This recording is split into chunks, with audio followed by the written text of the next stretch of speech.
104.9 XFM. You alright? This is Karl, producer of Ricky Gervais and Steve Merchant. They're not about today. Ricky's on holiday. Steve couldn't be bothered. So, I'm left here with all the DATs. That's a digital audio tape, of all the shows they've done since they've been here, over the last, I don't know, year and a half or something. So, we'll play you some of the best bits. Alright, so, here's the first bit. I just wish we could maybe tape the bits we're not on air, just because that's when Karl comes into his own. Yeah. He just said to me, I don't know what I was doing, I was sort of like pottering around, dancing around, doing something annoying probably, and he just looked at me, I looked around, he was looking at me, and I looked back, and he went, have you ever used a Y-front properly? Genius. It's a great question, because the answer's definitely no. Definitely no. Does anyone use their Y-front properly? And by that, I mean, get your winky out of the little sort of, slot provided, as opposed to, like, put it to one side or pull them down or whatever. Has anyone used a Y-front properly? I don't think I've ever done it. I don't think I've ever done it. I've never seen anyone in a toilet doing it, Rick. You should be looking. I wish I hadn't said that. I caught ya. Really? Yeah. That's actually how you prove people are gay.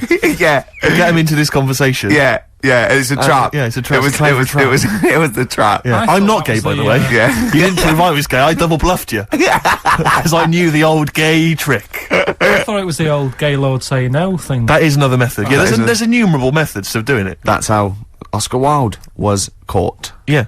Yeah. What happened there? Well, the judge went to him, did you see that film last night? Gay Lord Say No, and he went, no, and they went, take him away. Yeah. Take him down to the cells. Yeah, take him to Reading. It is true. That is well... True. It originated in America. Yeah. So many of these things do. It's a brilliant point, Karl. I'd like to hear from anyone listening who's, and I mean, well, they'll just lie, wouldn't they, I suppose? Yeah. I don't even use, sort of flies. No? Usually. I sort of pull my Y-front, my sort of tracksuit.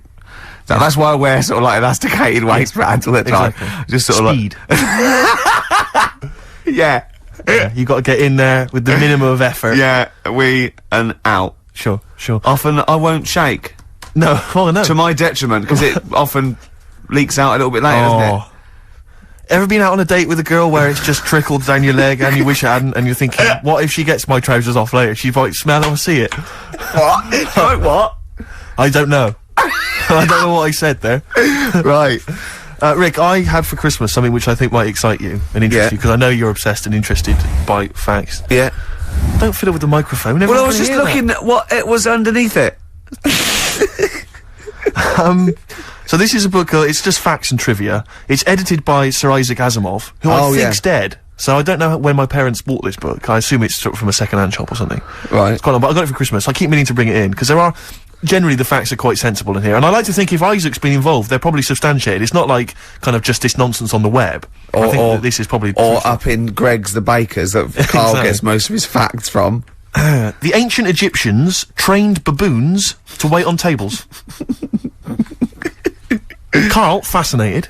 Brilliant. That's fantastic. But what my point about that is, why did they stop? Yeah. It's a genius idea. Would you not want to go to a restaurant where they had baboons serving? No, I'll tell you what happened. It might have been like the Planet of the Apes, and they sort of rebelled. One of them could talk, one of them could take his order, and one day went, do you want fries with that? And the bloke got really annoyed and said to answer him back, and then there was some sort of rebellion. Right. The Planet of the Apes isn't true, is it? It's not a documentary. Right, okay. I wonder, because what I like the idea of having baboons is the fact that I reckon they're, like, I have difficulty, and I'm sure you do, Karl, like, at working out that sort of 10%, you know, on a bill. Yeah. I reckon baboons would find that particularly hard. I reckon you could get away with under-tipping them all the time. Yeah, exactly. Just not leaving enough and just legging it. Exactly. They go away and you go, sucker. Yeah, exactly. So I'd love to see some baboon restaurants. If there's any restaurateurs out there, so Terence Conran or someone. If you do go to a restaurant and you've been waiting on those, please don't order the banana daiquiri, because it comes half-eaten.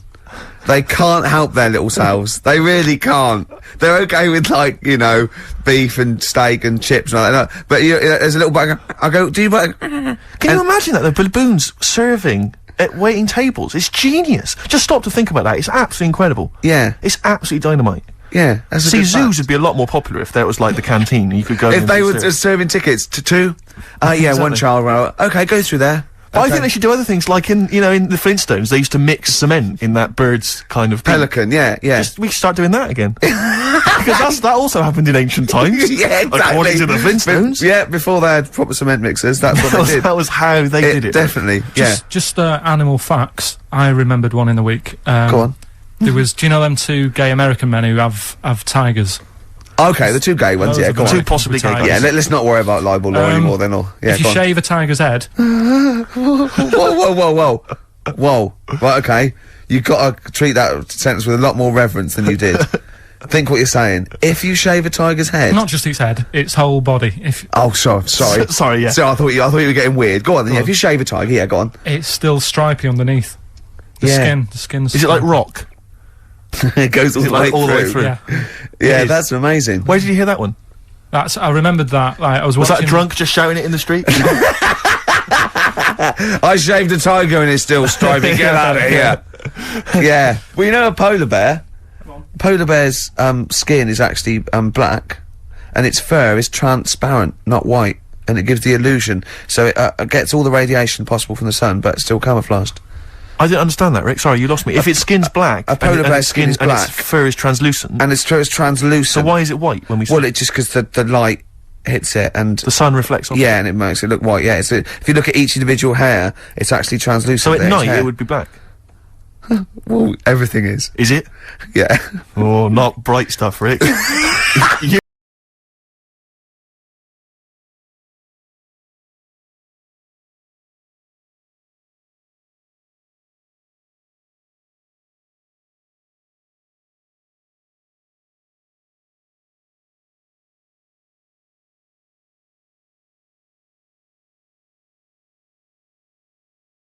.9, lovely that one.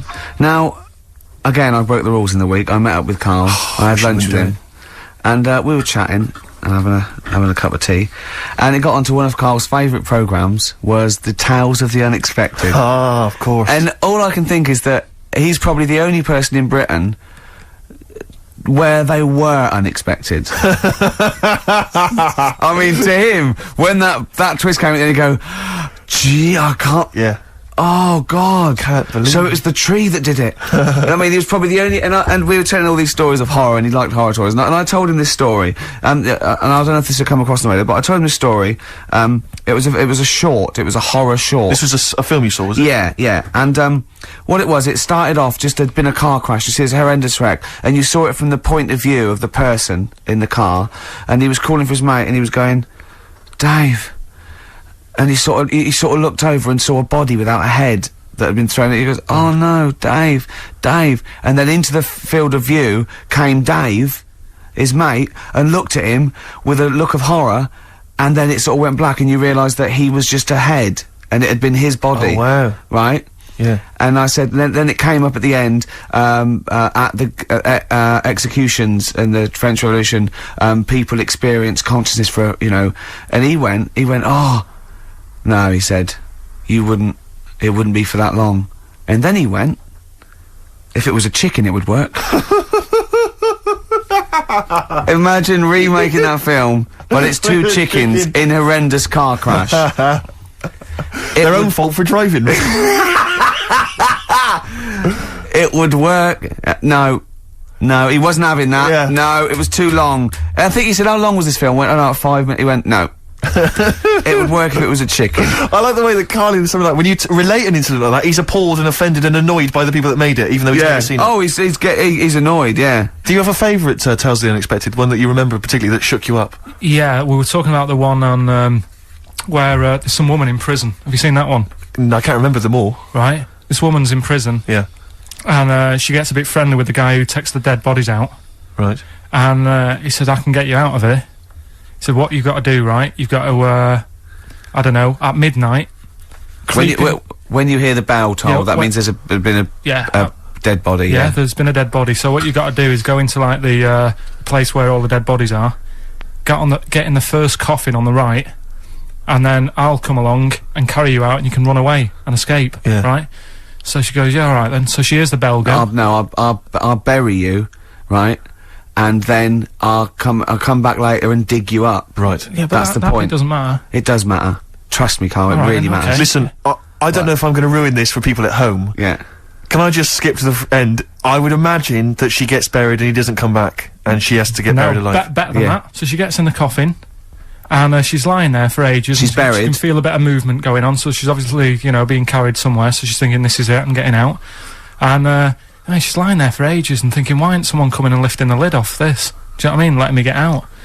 So she's really bored. She gets a lighter out, right? Lights it to have a look at who she's lying on. It's only the fella who said he'd help escape. Oh. How bad is that? That is... How bad is that? So it is quite important that she's buried alive then, isn't it? In retrospect, you realise that the jeopardy is that she's buried alive and can't get out. Yeah. It makes it so much worse, doesn't it, than just like lying in the morgue and going, actually, I'm getting out of here. Yeah. This isn't gonna work. Look at Karl's face. Having told that, he's so pleased. His face is lit up. He's beaming like a child. Have you seen any? Is that your favourite horror thing ever? What was that one you told me about with the porn? That was a good one. Oh, this was fantastic, right? Right. There was this, Sorry, can I just check now? We're just remembering classic episodes of the Tales of No, Unexpected this is important. Well, I saw one, right? I saw one, on Tales of Unexpected, right? And it was, these two gents, what they used to do, they look down the obituaries, and they'd blackmail, the wife or the son of a dead eminent person, like might be a priest or a doctor, or something like that, and they'd go and they'd say, he bought some, erotic, stuff from us, before he died, and he owes, 100 guineas and all this sort of stuff, and they'd pay up because it'd be so embarrassing. They just didn't want them, so they'd just pay him, right? And this one bloke said, who are these people? I'll meet with them. And he goes round there, and he goes round, and, they go, your father, he goes, my father could not have bought any erotic material from you. No, he did it, he goes, he couldn't have, he's blind. Right, and that was the twist, and Karl went, so it was magazines, not videos then.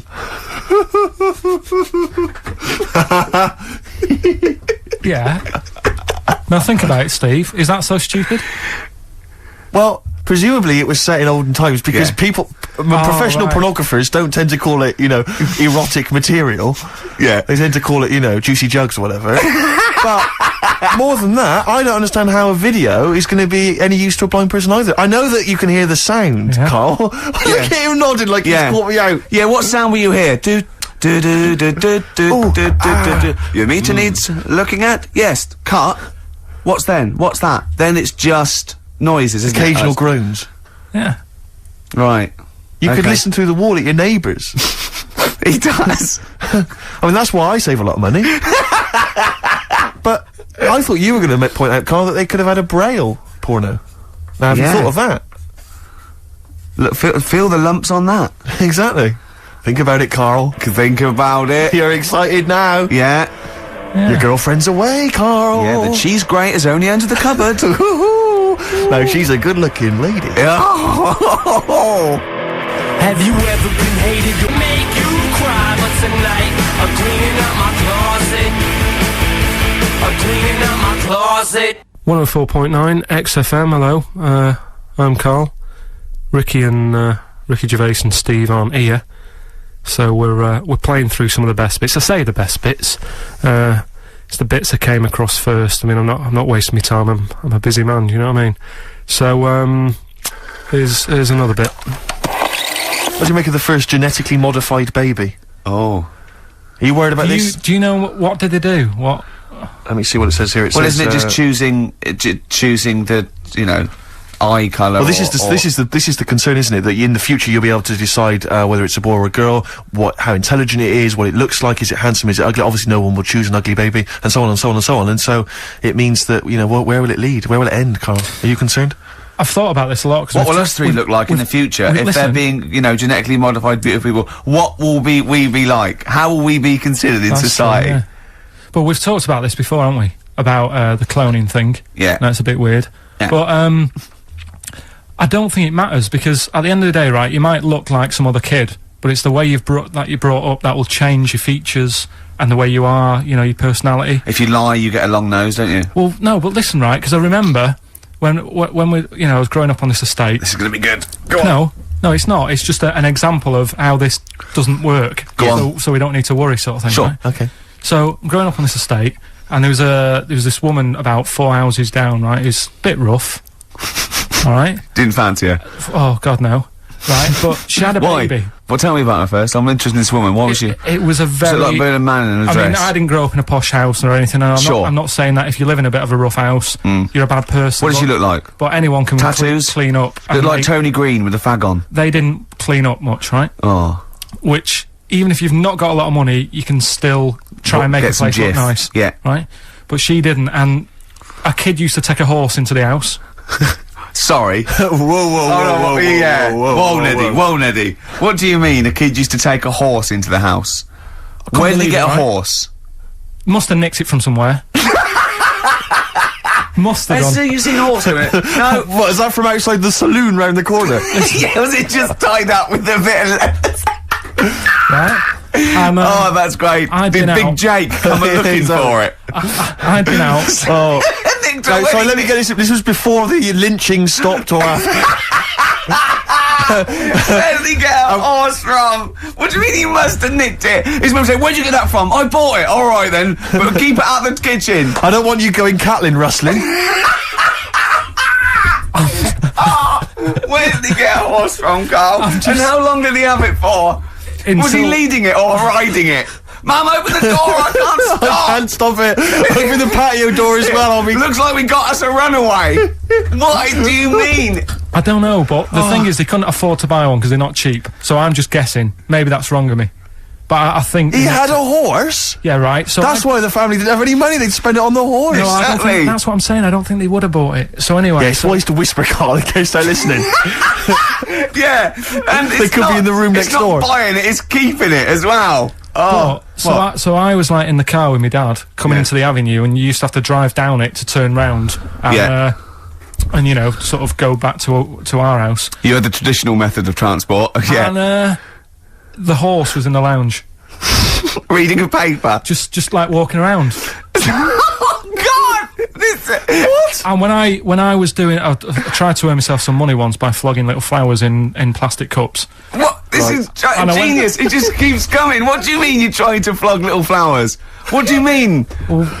That's Let's another play a story. record. Let's play a record and come back to this. Wait a Because minute, the story's wait a going to minute. just Wait a minute. unravel and unravel. It's Yeah, going to go yeah. for hours. Let's It play a gets track, deeper Carl. and deeper. It's like come an on, Carl. onion, isn't it? We've created a whole world here where there's a man living with a horse. Just walking around the lounge. I mean, I come from the West Country. I've never heard anything like that. I just think of a big sort of like orange carpet and it's got a rediffusion telly and this horse going, I'm fed up in here. Exactly. This is really... I am not taking the rubbish out again. Yeah. Right, play a record. Let's have Velvet Underground. We've got that lined up. Oh, yeah, the God. classic from the first album. I'm waiting for the man. Let's come back to the horse in a second. Little flowers in pots. What do you mean?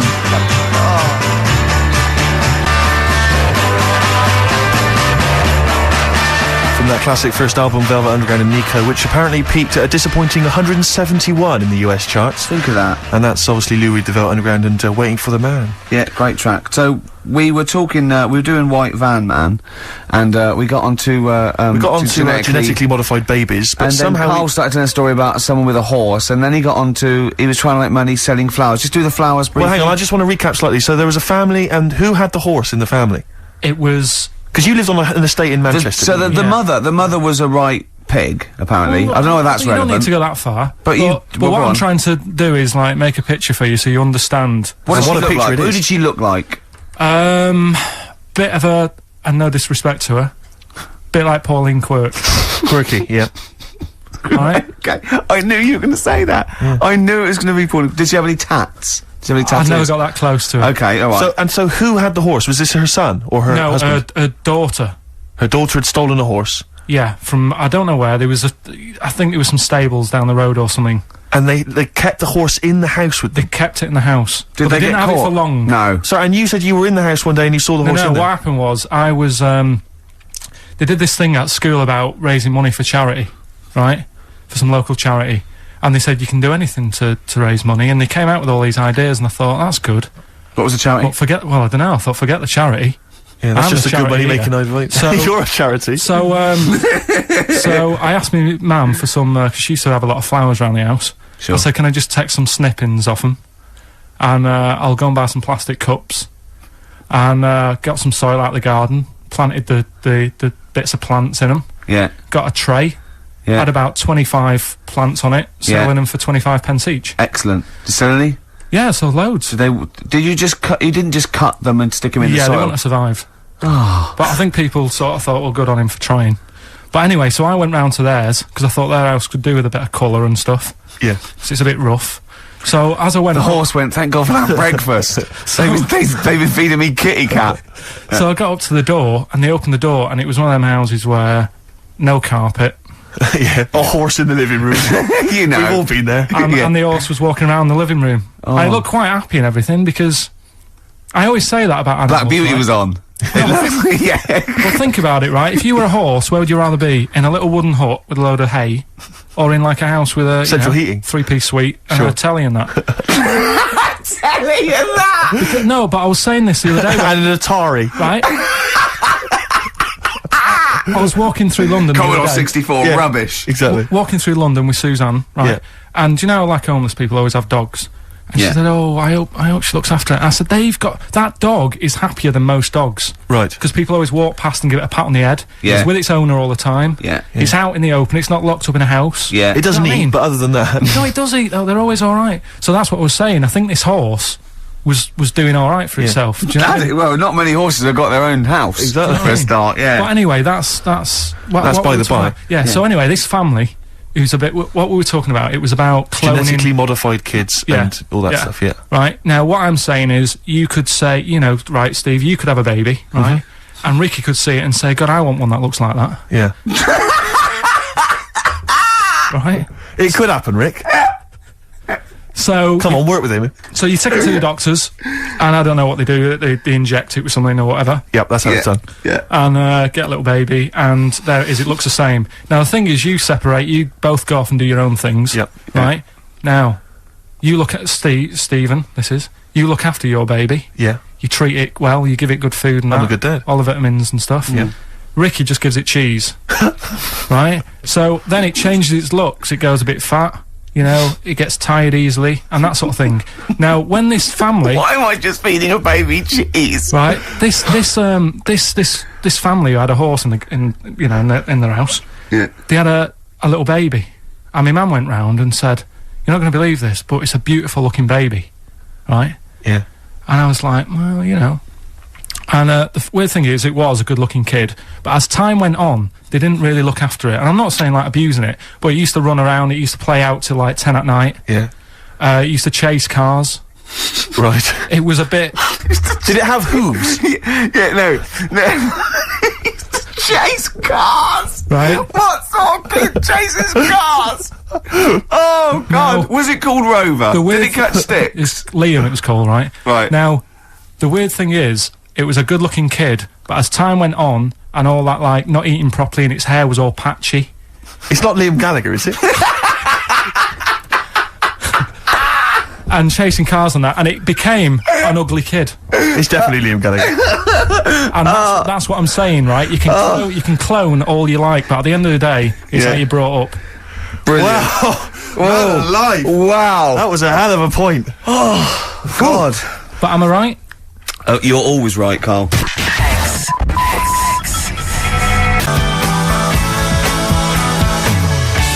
Alright, this is Karl, the producer of Ricky Gervais and Stephen Merchant on XFM 104.9. We're playing out some of the best bits, hope you're enjoying it. Here's another one. And now it's Carl's bit. It's the re-education of Karl. He's like Liza Doolittle. And now he's coming, or Lawnmower Man, if you've seen that film. More like Lawnmower Man, if you've seen the film. You'll know what I mean. And his homework was to just study quotes, really, on happiness and stuff, and general well-being. He's not a big happiness quote fan, are you, Karl? Not really. So what have you done? You've come up with something, haven't you? Right, yeah, I told you, right? Because a lot of these are just things you say every day. They're nothing special. So what I'm doing... Well, you say them every day. Well, the sort of things you come out with and you don't even think about it, do you know what I mean? Yeah. They're on the TV all the time, people on the radio are saying these sort of little quotes. Sure. And what I've done is, remember that programme on Channel 4, Faking It? Yeah. Where they got some, like, posh kid to be on a door and all that. What I've done, I've... Imagine if that was the pitch for the show. Dear Channel 4, just gonna get a posh kid on a door or something? Yeah, Yours come sincerely, in, Karl. come in. Yeah. TV producer. Yeah, go on. So, what I've done, this little book of quotes, happiness quotes, I've picked two that are real, Okay. and I've made one up. right?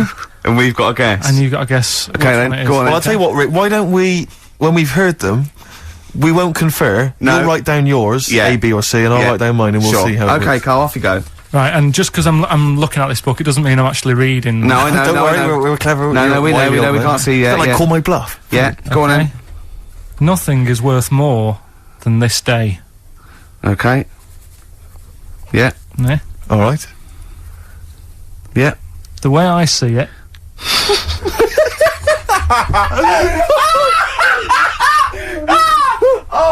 Oh God, my head's gonna burst. now hang on. My head's gonna burst. No, Hang no, on. this might not be Carl's. Oh, it might not be. How do you know I haven't tweaked them a little bit? Yeah, good Okay, point. fair Good enough. point. No, good point. The way I see it, if you want the rainbow, you got to put up with the rain.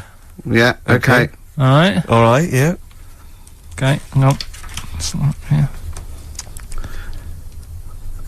Come on. Cat food. Cat food, come on. It stinks a bit, but if you don't put up with the smell, the little kitten will die. Steve, I don't know what to say. I don't know what to say. Imagine this in faking it. Imagine their faces when he says that, and they're going, "Oh my God." Carl, play a song, mate. We'll have to confer on this one. Go on then. Right. First one. Nothing is worth more than this day. Excellent. Next one. What does that mean? Well, cherish now, cherish your time. Okay. Because you can't get it back, and Yeah. you know That's the way I saw it. Carpe diem, whatever it is, seize the day and all that. Okay. If you want the rainbow, you've got to put up with the rain. Yeah, of course.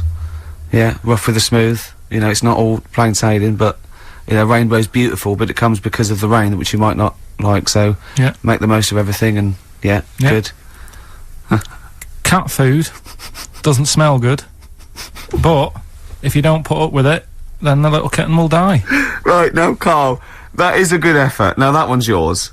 I mean, obviously, right? Right.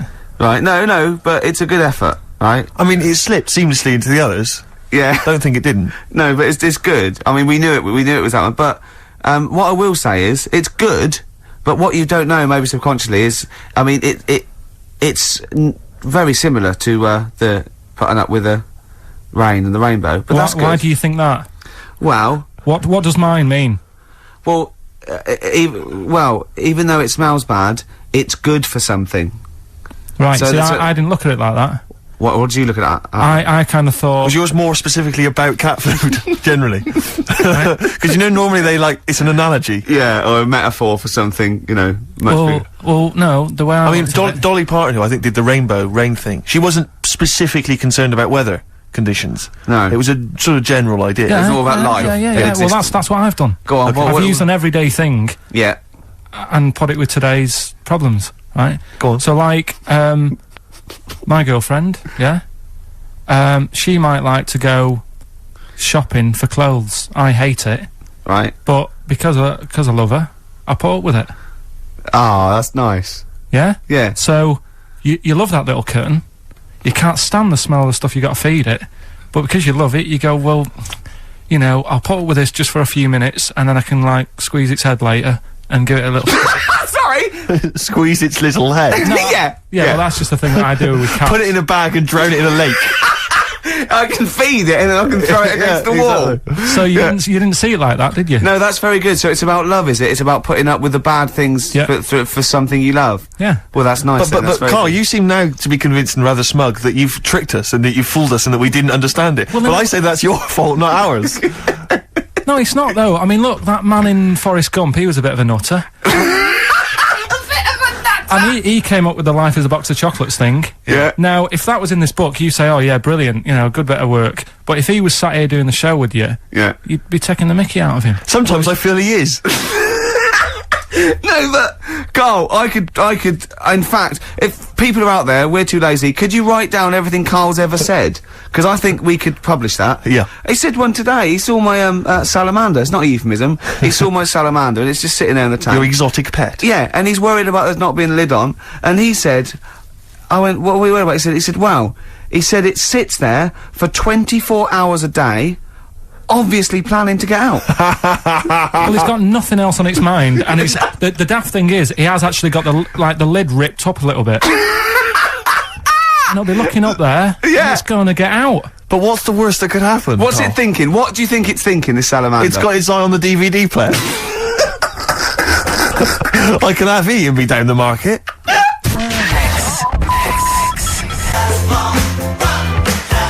Class.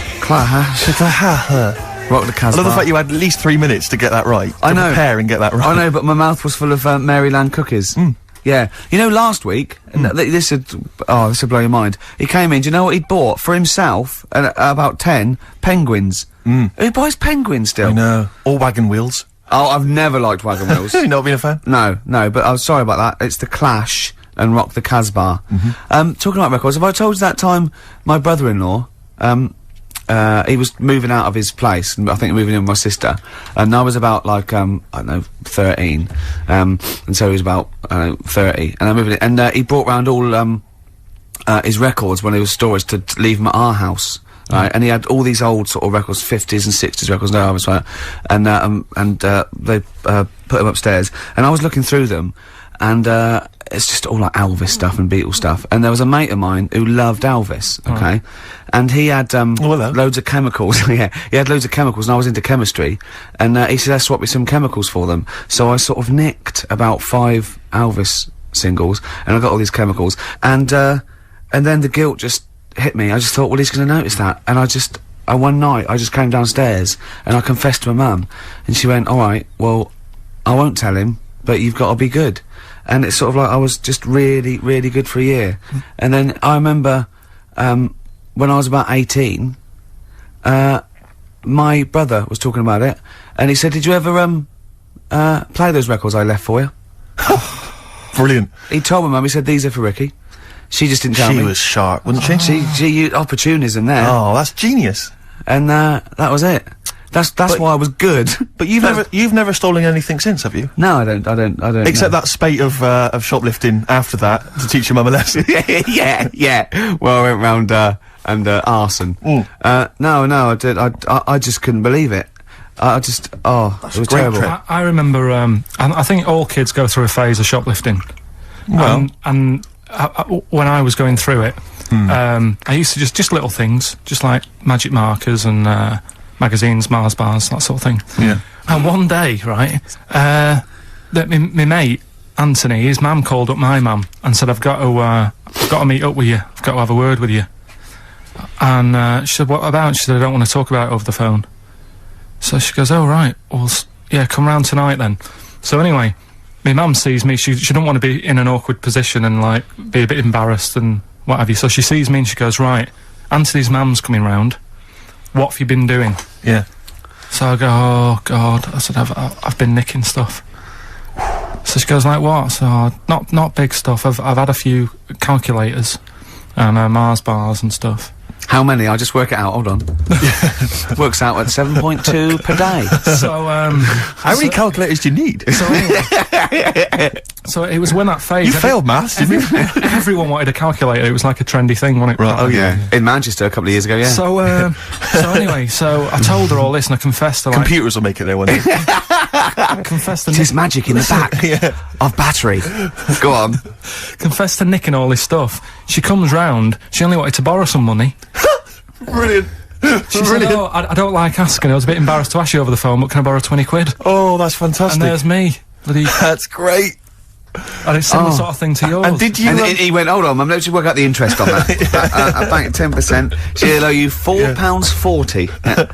Oh, so your mum was a loan shark. yeah. And did she mention? She went, I just stuff with that other? Because what I'm saying is, presumably you got your mate in trouble. No. Right, you didn't. That's great. Anyway, should we have some more music? Cause, Yeah, we've go been on. waiting for hours. What are you going to play, Carl?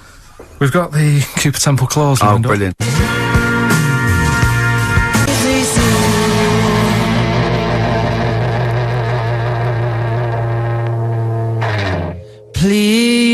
Please. Cooper Temple Clause. Who needs enemies? Good question, lads. Nobody. This is XFM 104.9. I'm Ricky Gervais. Oh, they should print a little book of those.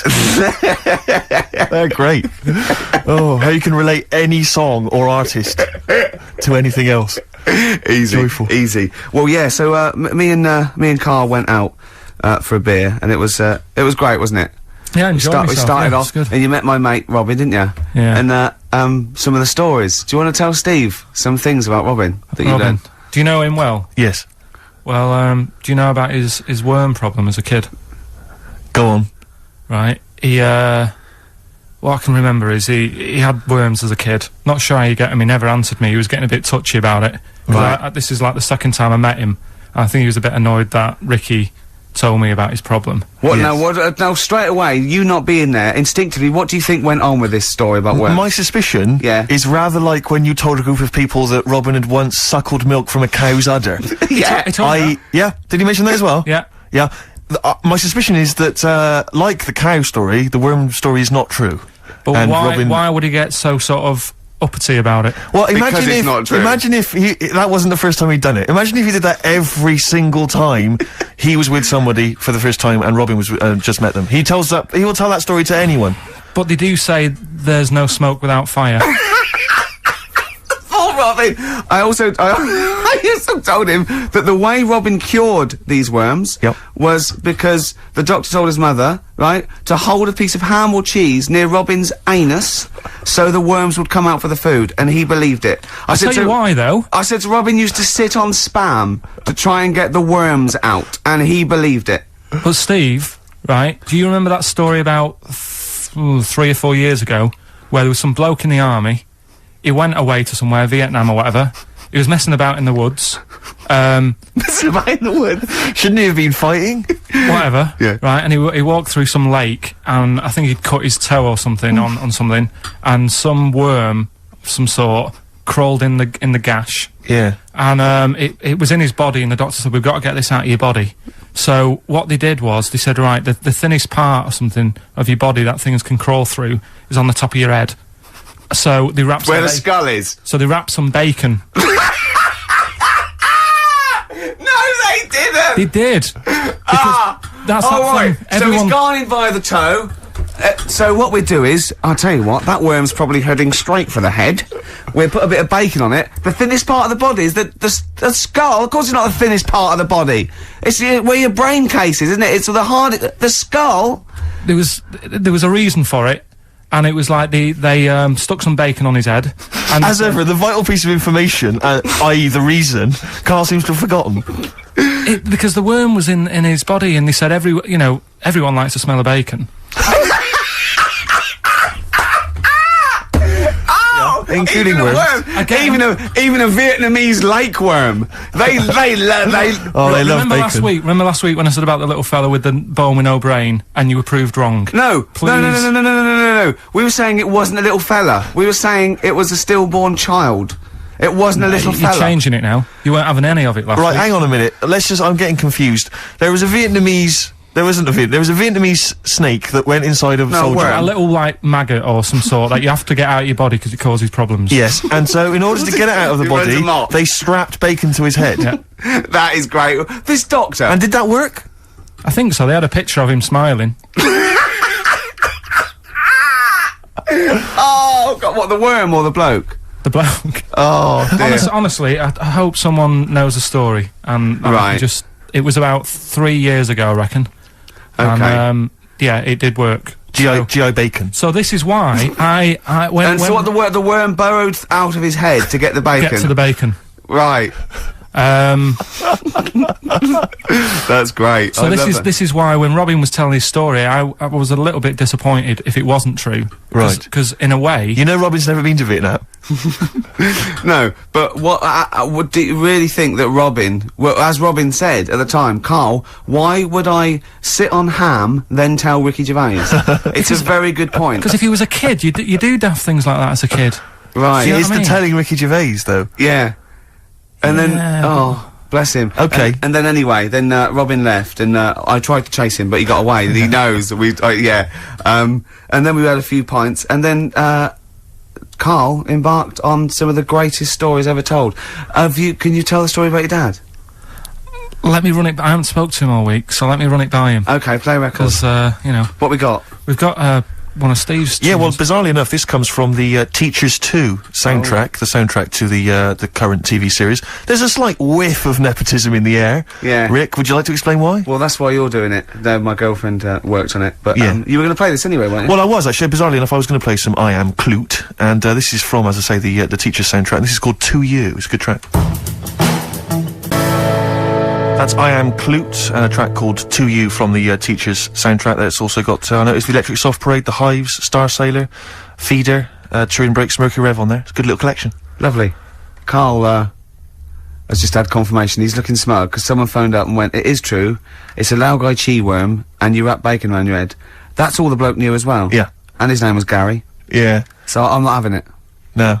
And he said, see, that's why the Robin thing isn't so weird. He said, but when you said he tried it with cheese, he said I was having none of it. He's got standards. Strokes, hard to explain. Like Karl, really. Yes. Yes. So, Karl, concentrate. Yeah, go on. So, we'll leave the worm with the bacon wrapped round the head, shall we? Well, if you're ever caught in the jungle, Yeah. Always carry some... bit of Danish. Good advice. Lovely. So, would you like to start on your... to Steve, because I've heard all these. Well, we won't do them all. We'll start off with the Mr. Freeze. Tell Steve the story of Mr. Freeze. This is the first time he nearly died. This is the most serious of the lot, really. So, what it was, do you know, like, I don't know if your mum and dad did the same thing, but, like, they do the weekly shopping on like, a Friday. Yeah. So when you got to Thursday, there wouldn't be much stuff left in the cupboard. It'd just be like, you know, your Jacob's crackers and stuff like that. So when they'd been to the supermarket and they came back, I was like, you know, what's that saying? Like a pig in... You know, I loved it. It was like loads of food coming in, loads of biscuits. He nearly said, What is that saying? he nearly said pig and shit. Right. Is that the saying? Yeah. Right. So yeah, all this food comes in. Thank It's God like- he didn't. Otherwise he'd have been in trouble. That's true enough. Because he's culpable for our actions, because Exactly. he's the producer. So technically, that twat's in charge. Go on. Right, so anyway, so there's loads of food, and I'm like, oh yeah, look at this, and chocolate biscuits, and, you know, penguins and stuff. Bacon. So, and bacon. Just in case, you never know. So anyway, my mum and dad's putting the food away. Me and our kid are like, he's already grabbed something, gone back upstairs. It's like feral children. it's like a quest for fire. And then they run upstairs. What did you do, sit under the bed, gnawing at some sort of pig's trotter? So I saw, do you remember Mr. Freeze Pops? I do, yes. Well, they're kind of like popsicles, icicles. Yeah, but really long, like a foot long, right? Yeah. So I thought, I'll have one of them, so I grabbed it. Went for the nutritious stuff first. Absolutely. And like my mum and dad are putting the stuff away and what have you. And I rip it open and knock it back, right? Straight away, just right back like Swallow that. it straight right away, down yeah. But it went down the wrong way, right? So I What, was down like, your shirt? So I was like, oh God, I can't breathe. And my mum and dad didn't even know what I'd ate. Do you know what I mean? I ate it so quick. Yeah. And I'm sort of tapping my mum on the back, going, and she's going, oh God, you know, he's choking again, because I was always choking. If it was one thing, I don't know if I've got like a small throat, but I mean, even Ricky knows I can't drink that much, can I? Yeah. Do you know, Or eat pebbles. I'm not a quick drinker. I'd always, I think I'm scared of like swallowing stuff. Yeah. And it was like bottle tops and mint imperials and stuff. I was always choking on stuff. Jeez. So anyway, she's going, oh God, what's he picked up on it now? Drop it. So- And she hit his nose with a stick. So I was going, I'm choking. At this point, my dad had like, I think he'd put his share away, you know, his food away, and he'd gone. His share. I love it. Yeah. He'd gone to watch like Winner Takes All or whatever in a lounge, and I was in the kitchen, and I was starting to like I didn't care anymore. Do you know what I mean? I just got to that point where I wasn't struggling anymore. You just thought, I'm done I just for. was like falling to the ground. And my mum's going, you know, get in here, I think it's serious. And my dad comes in and sort of starts shouting at me, saying that's what you get for being greedy. He didn't even know what I'd eaten. Well, it was the moment to teach you a lesson, certainly. So he's there like that, and my mum's going, oh, look at him, and my lips were going purple, and my eyes were rolling into the back of my head. You look like Marilyn Manson. And so anyway, she grabbed me from behind and did that fireman thing. The Heimlich manoeuvre. Yeah. And, you know, winded me. And it came up, and I was all right. What, the whole Like, popsicle came flying back out? you see, that's what I don't understand. Because There was nothing there. I No, think just it's a little bit. No, it swells up, doesn't it? Because it irritated it. So it went down this sort of like your epiglottis. It went down the wrong way, like it went into your air canal instead of your throat, and it sort of sort of spasms, and that's the fear. You just got to calm it down and relax. So in time, I would have been alright. Yeah, anyway. you don't. Well, no, yeah. you might have. So that's so that's hang on. one. So, but No. But the weird thing is, like for like 3 days after that, I felt like a sort of special person. I went to school. And what's that? I'm saying nothing. I did full days. a special needs person. Yeah. I went to school the next 3 days after that. I didn't like wag it or anything. I did full days. I love that. 3 days, turn over a new leaf. Yeah, exactly. After 3 days, you thought, screw it. Yeah, Well, did a quick history exam. Right, next one. weird. That's popsicle. That's popsicle hell, we'll call that. Right, next one. Which one's the next one? Oh, what about your paper round? Right, the paper round one. Paper round, I'd still say it's the best job I've ever had. And he means it. No, I really enjoyed it. It's like, you know, you don't have to work with anyone else, right? So you make your own rules. Just think of that. You know, you sort of You're around. spreading information Well, yeah, to people. yeah, Vital information. giving a service, Yeah. and no one else is around. You know, you can just do what you want and think about stuff whilst you're cycling around on your bike. It's really good. Yeah. So anyway, Imagine the stuff he's thinking about when he's riding around his I bike. can't. Oh, So- getting in the head of a salamander. So anyway, I loved it, and even though I only got like 50p a day, right, no matter what the weather was like and stuff, I used to get up at 4:30 and go and do the round, and Why'd you get up at 4:30? because I wanted to watch the Pink Panther at 5:30, so I wanted to get me paper round done. I said, why didn't you watch Pink Panther? And then And deliver. he went, oh, I can't sit there thinking I've got my paper round to do. He'll ruin it for him. Yeah. So is it a good job or not? So Go on. 4:30 I was up and about, and this morning it was like winter, really bad winter, bad snow, you know, freezing cold, really windy and all that. And my mum said to me before I went to bed, she said, don't be getting up tomorrow, I'll give you the 50p. I said, it's not about the 50p. So, you know, people want the papers and stuff. So, Conscientious. so anyway, I went to bed thinking, you know, that's it, I've told her I'm still going, so, you know, whatever. Go to sleep, get up in the morning, and put all my kit on. And I used to have layers of clothing on because it was really cold. I had like a big anorak on with the fur on. I had like waterproof pants, and I got my paper round bag. And I went downstairs to get out and tried to open the door and it was locked.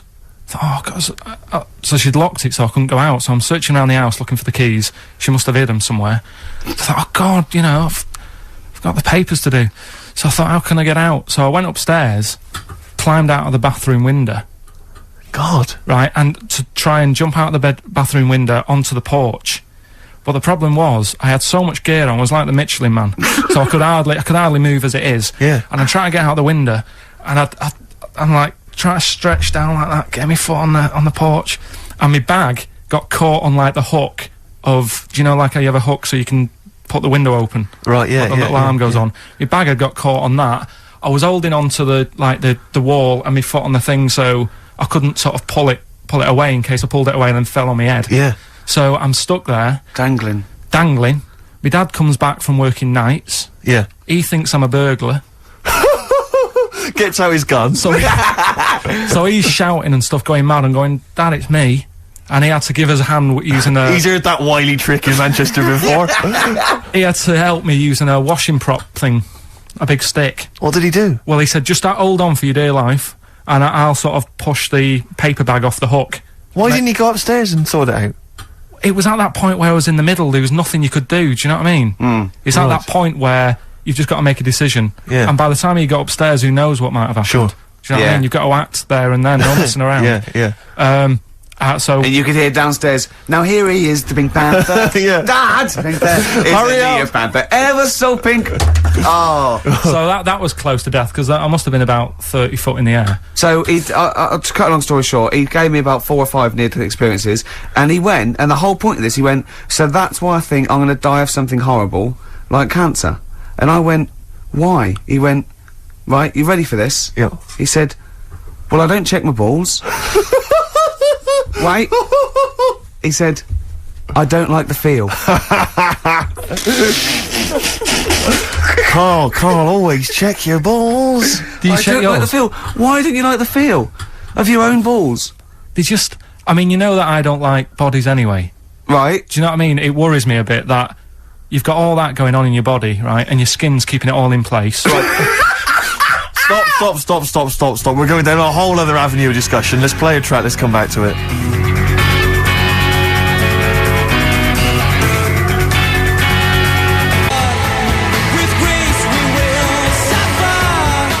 Alright, this is Karl, the producer of Ricky Gervais and Stephen Merchant on XFM 104.9. We're playing out some of the best bits, hope you're enjoying it. Here's another one.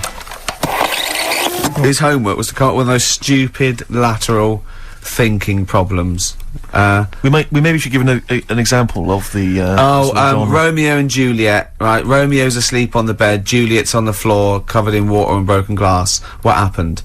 And you ask all these stupid questions, and it's Romeo's a cat and Juliet's a goldfish. Again, awful. What am I thinking? Yeah. Yeah, come on then, Karl. Right, Yeah. there's a bloke lying on the floor, right? He's cut his head, blood's coming out of his head, and all his mates come running up, and they're all stood round him. Yeah. And they don't take their hats off as a mark of respect. That is outrageous. Why didn't they take their hats off? I'm laughing, but it's probably as good as the real absolutely. ones. A bloke's fallen with his... Yeah. He's lying on the floor. Yeah. He's dead. Yeah. His mates come running up. Like, was it important that his head was cut? I don't know. I mean, Would it have been okay if he'd have been wearing a hat? He wouldn't have been dead if he was wearing a hat. What's your answer? No, you're meant to answer questions. You don't just go, what's your answer? You say, where's the turn? So you go, no, and I have to guess. It's obviously like sort of motorcycle stunt team or a parachute. Why didn't they take their hats off? Because they're probably still on the motorbikes or something, or... Well, yeah, but if you mark a respect to someone, you could take your helmet off. I'm getting angry! What? They're parachutists. Why couldn't they take their helmets off? Because they're coming down from the sky. But he's on the floor dead. Well, yeah, but they can look down and see him on the floor. Are they on the floor, Karl? They're on the floor as well. They're walking, are they? Yeah, well, they sort of stood there looking at him. They're stood there. Yeah. They're stood on the floor looking at him. They're soldiers. Why? But why? If they're Because it might be in a battle zone. They might have their helmets on, and he's been shot in the head. No. Well, that does work. You see, this is my point. That one works. That one works. Unless you've given us a piece of information where that doesn't work. What's the difference? Why is yours different to he's been shot in the head in the trenches, and they're looking at him and they keep their helmets on? I just don't think it matters as much. If they're in the trench, they're already guarded a little bit, so they could take their hats off. It's the best mate, for God's sake. Okay, who's dwelling on this? Are they normal hats? What kind of hats are Give you they? the answer. No, don't get ratty. What kind of hats are they? Baseball hats? If I told you what sort of hats they are, you'd have the answer. Wow. Okay, I've got to guess what sort of a hat it is then, have I? Right. Is it a trilby? No. Is it a bowler? I know what it is. What? They're spacemen. No.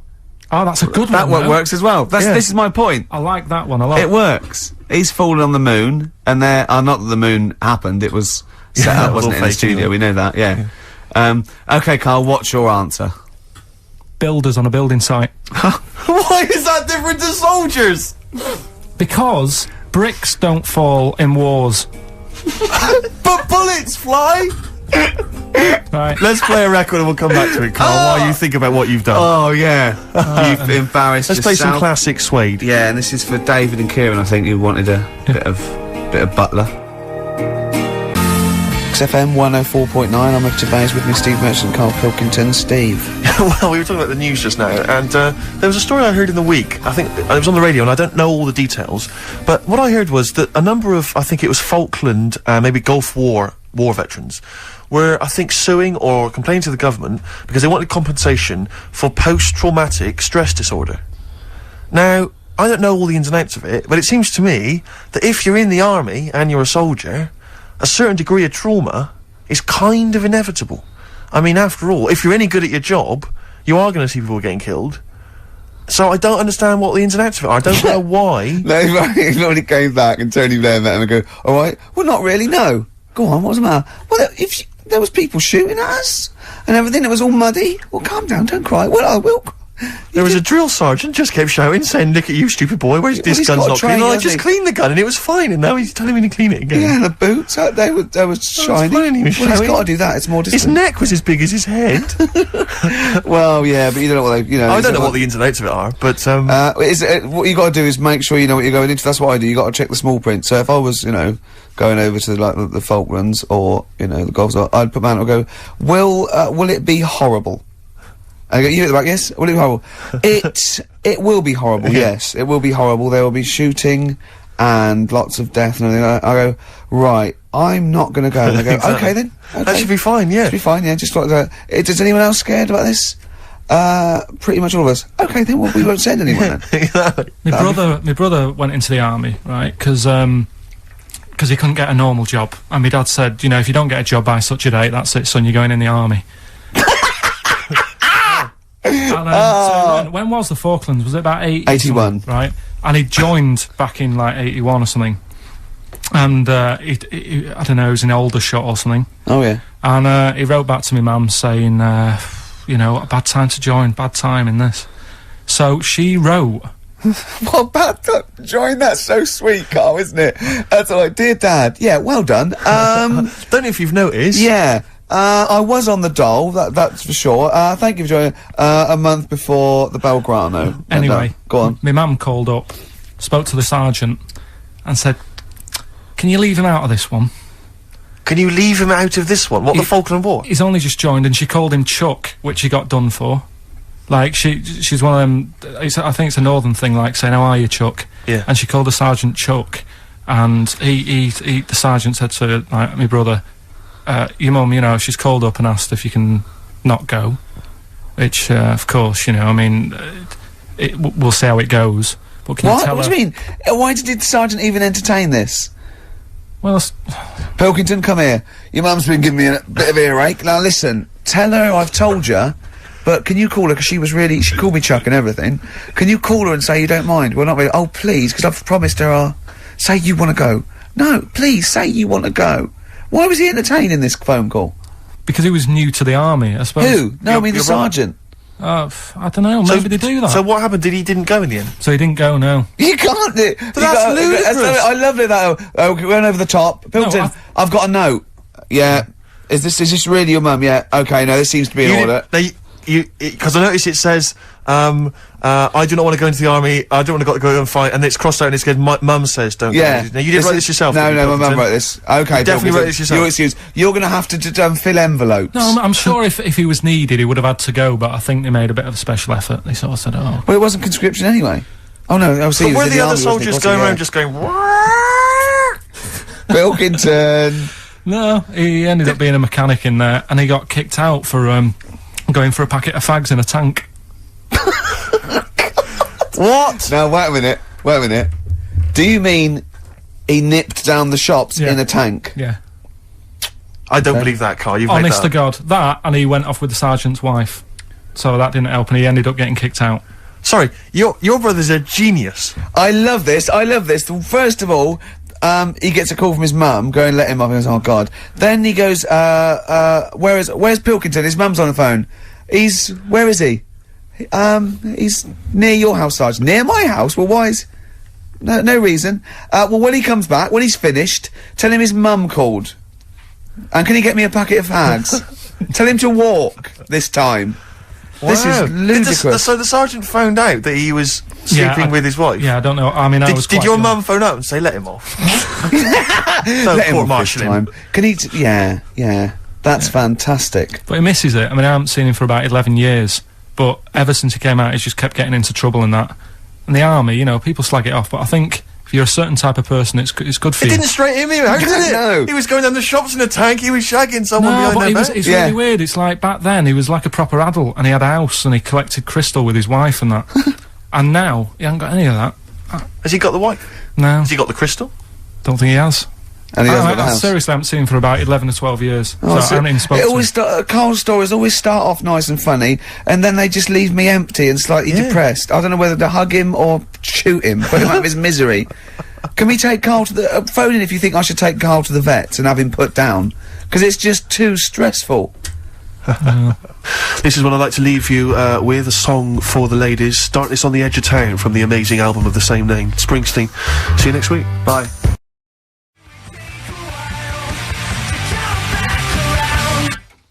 Feeder, come back around on XFM 104.9. You're listening to Ricky Gervais. I'm with him as well, Steve Merchant. I was thinking of dropping that. What? Thinking of dropping that, just going, because it's just too, that's all that. I'm Ricky Gervais, with me Stephen Merchant and Karl Pilkington too. I mean, get to the music, so it's, hi, I'm Ricky Gervais, this is XFM. Sure. Here's Radiohead. Yeah. So they'll come out, that was Radio on XFM, I'm Ricky Gervais. Tony Blair, what's he all about? Yeah. That sort of, Snap, I went fast, because I quite, on a serious note, and you've always been saying it, I listened to an old show, because when Karl was compiling those things, I listened to an old show, and I listened to me, and I'm really concentrating now, because I sounded like the most inarticulate, brain-damaged old drunk I have ever heard given a show. Yeah. I mean, I was shocked. Not finishing sentences, leaving out words, slurring, just doing noises that you understand because you know me. Yeah. So I'm really going to make an effort for the listener. Yeah, it's not going to happen, is it? You're going to give up after about 3 But I records. thought you were joking. And I thought it was like, oh, he's taking it there. Did it then, you see? Again, I don't quite know what that sentence meant. No, but... Well, of course, I've got also your body language and your facial gestures, but obviously the listeners have got nothing else. They've just got the voice. They've just got the voice for it. That's all they've got. That's all they can rely on. Yeah. And when Karl Pilkington is the man holding the show together, when he's that's the quite most damning. articulate. Exactly. Exactly. How did I come across? You came across as lovely. I mean, I did an interview yesterday, right? And I was trying to describe you to this journalist, and I was going, it's like a cat can talk. Because the things you say, I just want to know what your world is. You know when a cat comes in, you go, where have you been? And it looks as you're like, you know, it can nearly understand you. And you want, I wonder, I'd love to know what that cat thinks. And with you, it's almost like we've got one. Yeah. Yeah. Did you like that? You can also lick your own testicles, I think, can you? So, yeah. Should we play the doves?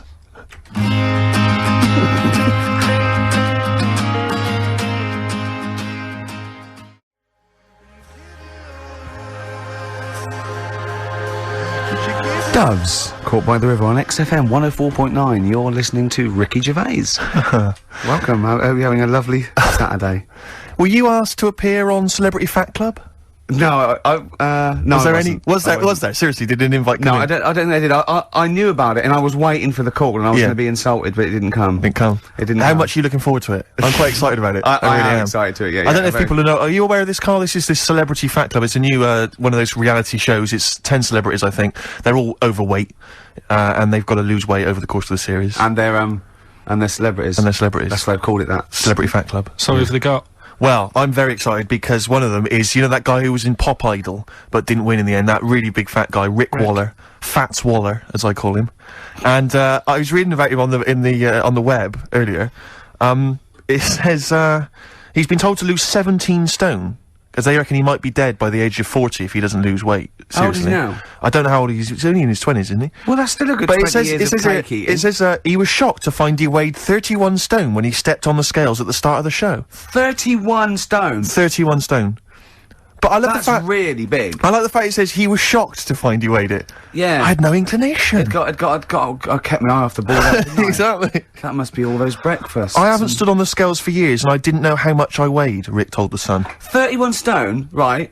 That is having a man on your back and carrying a man in your arm. Just basically two men are going everywhere. It is obscene because he looks. Have you seen him? He looks like one of those people who's wearing one of those inflatable sumo outfits. Yeah. He's just a little head and like a sort of. Oh, We're not having a go at fat people. I'm having a go at him, Rick. No, because it might be glandular. It's not. It's breed. Exactly. Do you know what? This is true. When I did that Room 101, and I did one they cut out completely. I don't think I'd cut it out on taste. I think it was just too long. And one of the ones I put in was fat people who say it's glandular, right? And they'd done the research, and 2% of obese people can claim it's glandular. The rest, they just eat too much. But the thing about Waller is he was going on there, on the telly going, it's good, what a wonderful role model I am for people who don't conform to the usual pop star sort of stereotype. No, you're not a role model for anyone. You are a fat pig of a man. I'm sorry, but you are, no, Rick, but be honest with me, it is obscene. It's not his weight that disturbs me more, it's his gums. Well. They're horrible. They've been through a lot. Yeah. Haven't they? They have been through The a weight lot. does concern me slightly. Do you remember when he did his version of I Will Always Love You? Yeah, but I thought he was just singing about like a buffet or something. yeah, outside the chip shop. Yeah. Go away, Mr. Waller. Yeah. people- Just let me watch the kebab rotate once more. No! Can I lick the fat off the floor? No, you can't. I just imagine those people who run all-you-can-eat buffets, when they hear him coming, they shut the door. It's like it's one of those 1920s speakeasy. The front changes into like a laundrette. Just move on, fats. It's not. I can smell chip fat. No. Move on you go. But, I mean, we're not Olympic fat Brits. They are also fat. 31 stone is sort of, quite big. But the American, that one, did you see that one? Seriously, we talked about it before. That one on Jerry Springer. And he was 75 stone. Did you see 75 stone? He was in his bed. Honestly, it looked like a, I don't know, sort of molten lava in his bed.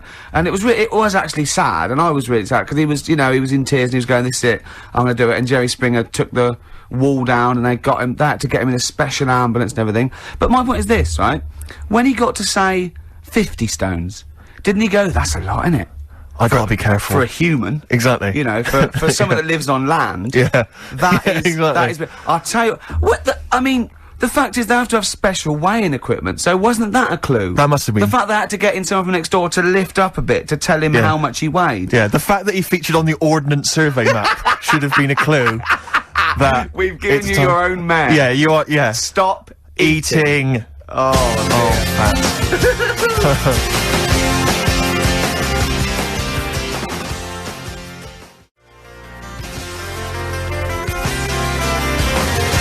Always amazing to hear that, isn't it, Rich? It's Sugar. fantastic. It's such I can't change your mind. great tune. I was listening to Copper Blue, the album from which Yeah. that's taken again. It's just fantastic. Old It really Mouldy. was. Old Mouldy. Mouldy old dough, as I call him. Exactly, Bob. You've got a real problem with Rick Waller, haven't you? I just, And he's probably he turns my stomach. I know, but don't... 'Cause he's don't say arrogant that. as well, though. Exactly. That's the problem. Don't explain to people that... No, you he know, is a bit it's arrogant. It's his whole thing that it's the whole package, so to speak, that you don't Well, there's like. another thing in this quote, because It's he's not just the fact that he eats too much. he tried apparently to lose some weight, and he said the first month I lost 11 pounds, the next I lost a stone, but in the third my body did somersaults and I put on 9 pounds.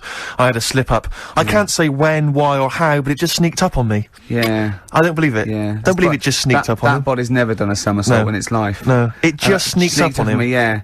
It was the cakes again. Yeah. It was the same old cakes as before. It was exactly the same problem. Sleep eating. Yeah. It's called. It was the KFC bucket again. It was the family-sized KFC bucket for breakfast. Dear. Poor man. The other thing is that I don't think that's a very good shock tactic for a doctor to tell a 20-something, well, to be honest, you've got 20 years to live. Yeah. That's not, Doesn't mean anything and when I you're was 20, the thought of dying at 40 was fine. Yeah. I didn't want to live to 40. I Yeah. just thought, oh, what can you do when you're 40? Yeah. Just laying around doing nothing. Eating cheese. And then you got there, and you discovered... No, but someone sent the dream came true. Sophie here sent me something, and she said, I realise you're not Graham Norton, but I had to send you this. And she sent me the top of a little cream cheesy thing, and it's the brand name is Gervais. How odd that is. Have you been... They've named a cheese after you. I think it's a big French company, and this is from the Czech Republic. It's all over Europe, and so it That would shows- be a dream come true, wouldn't it, if they named a cheese after No, you? I think it's probably ancestors, and so I've cheeses in my blood. Sure. Quite It literally. literally is, yeah. Another heavy Friday night, was it? It comes out of pores like those Play-Doh things. I can squeeze out different shapes. Jane, Like- bring the Stilton in. It's Friday night. Oh, this man isn't alive. fried. Exactly. But yeah, so we can't really have a go at Rick Waller. I eat too much, but But you're not exercise. big. I mean, one of the other contestants on the Fat Club, Celebrity yeah, Fat Club, is another one is Jono Coleman. Oh, we love John. Now, Jono, I don't know, you know Jono, he's that guy who does, he used to be on TV, and I think he does a breakfast show on a rival station, doesn't he? He's happy, isn't he? He's so trivia, and he's a really nice bloke, Jono, but... It's funny because he does a breakfast show on Heart, which is wrecking his own. There's a bit of irony. I love Karl. Thanks, Karl. Do you know what I mean? Yeah, I love you. I can see where you're coming from. Yeah, that's good. But we've met Jono a couple of times. We saw him at a couple of, not wishing to say not to show off, but a couple of awards dues. Yeah, And- that's showing off. But But there- people would have seen dead there. Well, yeah, but Yeah. we went to one where everyone was in like tuxedos or suits yeah. and ties. Not Jono. Jono was wearing a pair of Bermuda shorts, Big Bermuda and a shorts, Hawaiian knee-length Bermuda shirt. shorts with just these little... But I saw him again another time, feet. and he had shorts on at Yeah. a similar event, and I've seen him since in the street, and he's all. I don't think I'm wondering if he can wear trousers. I don't think he can actually wear trousers. I don't know if there's a medical reason for that. Whether he's just his legs are too fat. I think the material is a waste of money. I think it's just that you can get shorts that big and they're comfortable. And you know, I mean, to be quite honest, I don't want to squeeze into a tuxedo anyway. So if you can go, I'd love to turn up those things in Bermuda shorts. Well, of course, flip flops.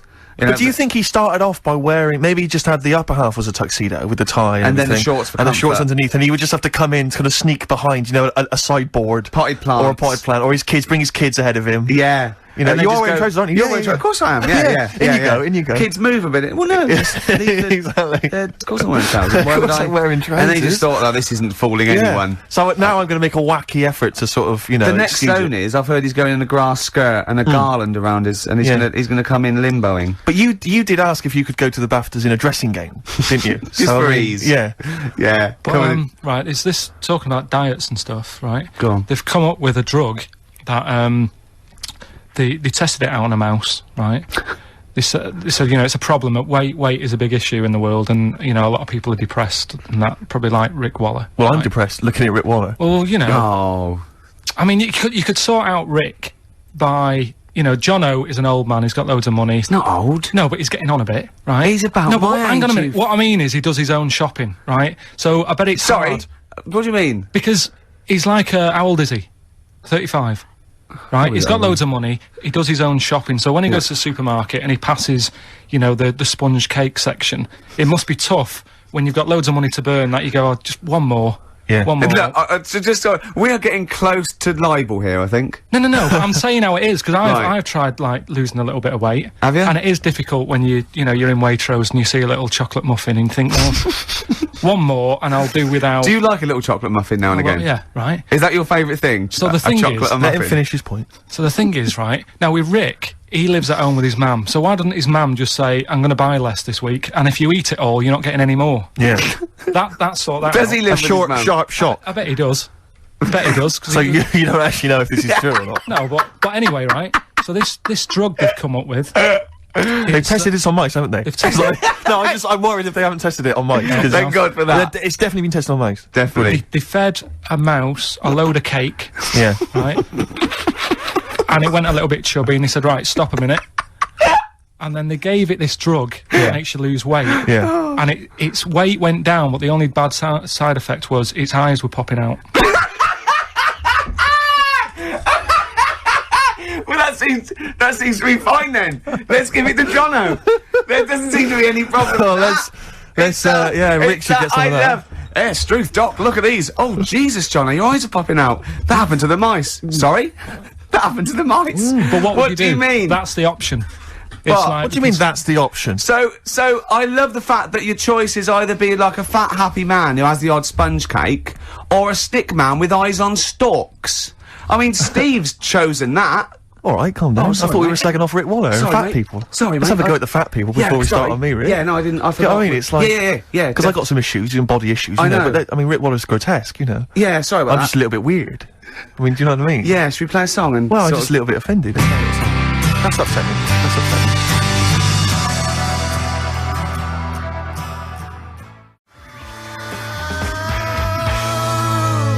Vines out of the way on XFM 104.9. You're listening to the Ricky Gervais Show. With Steve Merchant and We've Karl got Pilkington. to try and get on though, because got there's time not for that. enough. No, not enough time. Let's bang on. Let's do some observations, some Yeah. satirical. Take a sideways look at the week's news. Yeah. Sure, right, Who's the fattest person you know, Karl?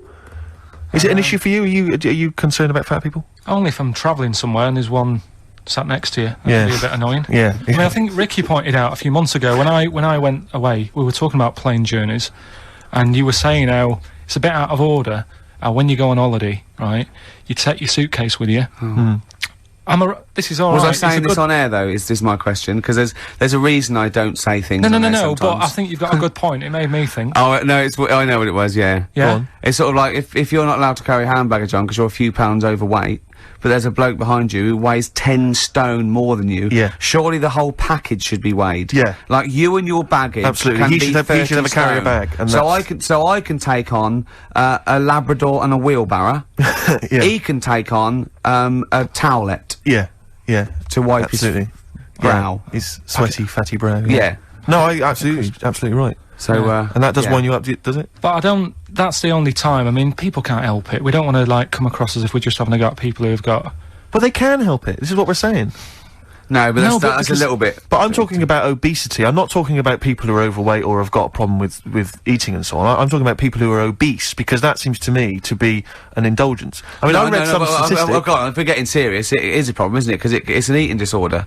So what's terrible is laziness and kidding yourself. But the people who have genuinely got a problem. But it's a as big genuine problem as concern for anorexia or- for the future of our children. Apparently, it genuinely is. Yeah. Apparently, it costs. I was reading some statistic that it costs something like. America, it costs them like $119 billion a year or something. But that's not why because of people are obesity. starving, because fat people are eating all the food. I'm not There's still saying enough people are left. starving because of fat people. Oh, you mean? I'm saying that I'm saying it's a concern. Oh, I don't we mean that. meant we'll soon have kids and they're hungry because next door's ate all the food. No, I just mean Sorry. that apparently because exercise now, people aren't taking up exercise, kids aren't Right. taking up exercise, that we will all be obese in years to come. Not all obese, but Yeah. there'll be a big obesity Well, I problem. suppose the natural state for the mammals, we crave fat. We literally crave fat for hard times. But now there are no. Well, you're all hard sat in times. offices But typing away. But our body hasn't evolved Yeah. to take our social input in. So we still act like mammals, and we eat and we crave it, and we like to store fat. Yeah. That's why we have to go jogging, because we don't hunt, we don't do anything. So it's not really their fault. I mean, it is about willpower and sort of like, you know, self. Hate But in all years that, to come, we'll have just pictures, like kids will just have pictures of, they won't have NSYNC on the wall, it'll be like sumo wrestlers. Oh, Or, God. You know sumo wrestlers? I saw this thing about sumo wrestlers. Because they're athletes. They go into this thing because it's a big honour to be a sumo. It's absolutely Really? true, right? Yeah, absolutely true. Yeah. So you'd go along and you'd be 9 stone, and they have doctors there, so you have to eat to get big. Right? Right. And this doctor was interviewed, Japanese doctor, and he's going, you know, it is against, you'd think it's against the Hippocratic Oath, but whereas they do it anyway, I do it healthily, so he gives them diets of like, 10 pounds of rice, Wow. 9 pounds of fish and things like that, and they get, but now, because it's such an honour, it's almost a spiritual thing to be a great sumo and that, they have apprentices willing to, you know, like when you're an apprentice, say, runner or something, you have to make the coffee, and or when you're working an apprentice in the studio, you have to clean the floor and stuff. Do you know what apprentice sumo's job is? an apprentice sumo. Go on. They wipe the sumo wrestler's ass because they can't reach. They literally can't reach. Rubbish. Right, we'll give out the Who's phone taking that up as a profession? I know. I imagine that. I'd love to be a sumo wrestler. It's a great honour, and I'd love to work under you. Sure. Sure. So, what will I do? Start press-ups first? There'll be some press-ups, yeah. Okay, There yeah. will be What, some shall I press get ups. into the gym now and, No, don't before you rush off. Go on. You I'm will- starving. No, I can understand that. Go on. Would you mind wiping my arse? Because Right. I've just... Can't reach? No, I can't get the arms back there.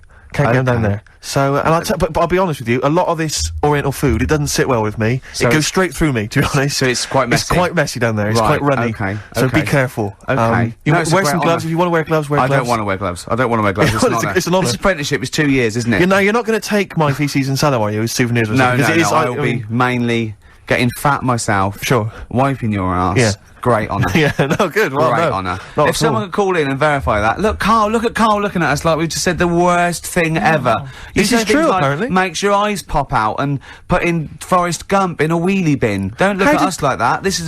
We're talking cultural science here and wiping arses. Yeah. So, play a record. Yeah, it's lowbrow and it's highbrow at the same time, Carl. That's an incredible picture. Oh, yeah, this is for all you people who like the odd cake. This is Bowie and Sweet Thing. Do you like that? Nice.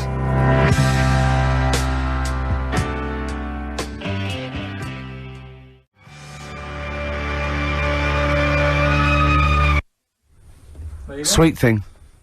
David Bowie. Beautiful. Amazing, off Diamond Dogs. Absolutely. We went to see him in the week, didn't we? We did indeed, yeah, this little Very exclusive gig tiny that Jonathan little Ross gig, got there 100 for us. people. Amazing. Yeah. Yeah, lovely to see him. Yeah, lovely to see him again. Lovely to see Dave again. Yeah. No, he's looking good. He looks great, doesn't he? He was, yeah. Was he bisexual? Sorry, I don't know why I'm What, wrong. sorry, at the gig? No, it's just a fact, because I know he's married now, isn't he, with a kid and stuff. Yeah. But there was some sort of, Oh, I think, possibly, I don't know, I wouldn't want these pop stars, they dabble with anything, don't they, I suppose? Try anything once, don't they, these rock and roll stars? to. But, yeah, so, if anyone knows the the truth behind sumo. Yeah, well, how does sumo begin? Because that's what I can't. I've never understood how it began as a sport, because it's. Do you know what I mean? Because they are so huge. Well, that it's not. I reckon it was a fat bloke who was picking on a little skinny bloke, and the skinny bloke like, knew kung fu and so he goes, right, let's fight. And the fat bloke, no punching. Yeah. And what do you mean? He went, it's just leaning against each other. Yeah. And they went, well, you're bound to win. And he went, right, I've won. He went, bloke, okay. Yeah. And that's how it started. And the fat bloke he grabbed him. Are you wearing a nappy? Well, I'm pretty big, yeah. I'm having problems now. I can't wipe my I arse. can't wear a tuxedo. I just can't. Exactly. I just, that's the next step for... John has been banned wearing a thong in public. So... But seriously, if anyone knows how sumo began, I'm genuinely interested. Email maybe, ricky.gervais@xfm.co.uk. Just, because Karl, what are your thoughts? Where do you think it began? Because don't you think it's an odd sport? I mean, it is a weird... They've always got nice hair. They seem to care about the hair a bit. Sure. So it's sort of nicely pinned back. Yeah. Are you ever asked to, when people are doing like Sharma's Britain, or people are doing like big historical programs? They say, well, we'll ask Karl about this. He might have an opinion. Yeah. They've got. I'd like to see you as a pundit, definitely on those kind of on Newsnight. It's just that I think it's a funny one, because the whole idea of sport is to keep fit. Yeah. And that's sort of. It's a bit of an odd one, isn't it? Well, it's the same as sort of like weightlifting. You have to go through all that all year to see if you can push up, something heavier than someone else. But you have to walk round in a golf buggy to for that one. Yeah. And take steroids and. But the other day, I don't do much sport. I think living in London, there's not that many areas you can go and. Actually, I'm probably wrong there. Well, there's all the gyms and sports clubs and stuff. I'm probably wrong and the on parks that bit. and the roads. But look how excited I was going round to your place, Ricky, and you had a little garden. Yeah. I haven't got a garden. We played football, didn't we? And we had a little. Well, I did. No, you were rubbish. I beat you in penalties, 5-2, and then I beat you on knockout. I think 10-4, and he always makes an excuse. He goes, "No, start again." We didn't say that. I'm cracking up. So, have you seen Ricky play football? No, I've not really seen either. Right, play football. It's not football. You sort of do it like it's like when you get a cat and you chuck it some wool. You sort of jump on it and lie on top of it so you can't get it, and then sort of kick it with his feet, lying on the floor. Really? No, what I mean is, he fouled me, and I was on one hand... Are you sure he didn't just collapse? Because of all the stress and the exercise? That's the other thing. He just tumbled on the floor, and Stilton poured out of his mouth. I was too strong for him. No. I was too strong for you. Yeah, but you didn't last long, did you? It was like, if football I didn't want to last long. Matches went... They just bring me on for the first 10 minutes. Who suggested that you two play football? Did you suggest this, Rick? Yeah, we went round there, yeah. Well, yeah, we had to go and football in the garden, yeah. What else do we do? I just had a look at your salamander. Right, is that euphemism or? Because I know that when I first went to your house, you used to show your genitals to people a lot more than you do now. You definitely used to do that. You used to think that was hilarious. Yeah. I don't know what it is that you get to a certain age, men of a certain ilk get to a certain age and just start. Out, didn't he? Yeah. Yeah, when Ross came in, he did the same. Yeah. It's that weird. Yeah, I suppose. I thought. Oh, you've seen it now. I thought you've seen it. You weren't impressed the first time, to be quite honest, Steve. So, yeah. No, it's it's but, nice. Always a treat to see. Yeah. What do you make of Ricky's place? What do you make of it? Again, that's not a euphemism. Doesn't mean that it's like a flat fish. Yeah. Do you want to see my place? Yeah. There it is. It's all right. I mean, You've seen better. The pictures you've got on the wall. I'm not keen on the same sort of art as you are. Right.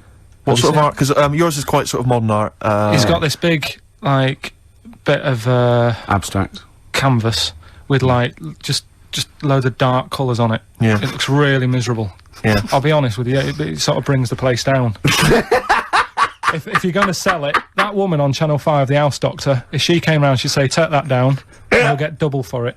It's just, I thought it was like a wall he was Take that testing. down, get that salamander out, and just pop those back in your trousers. Yeah.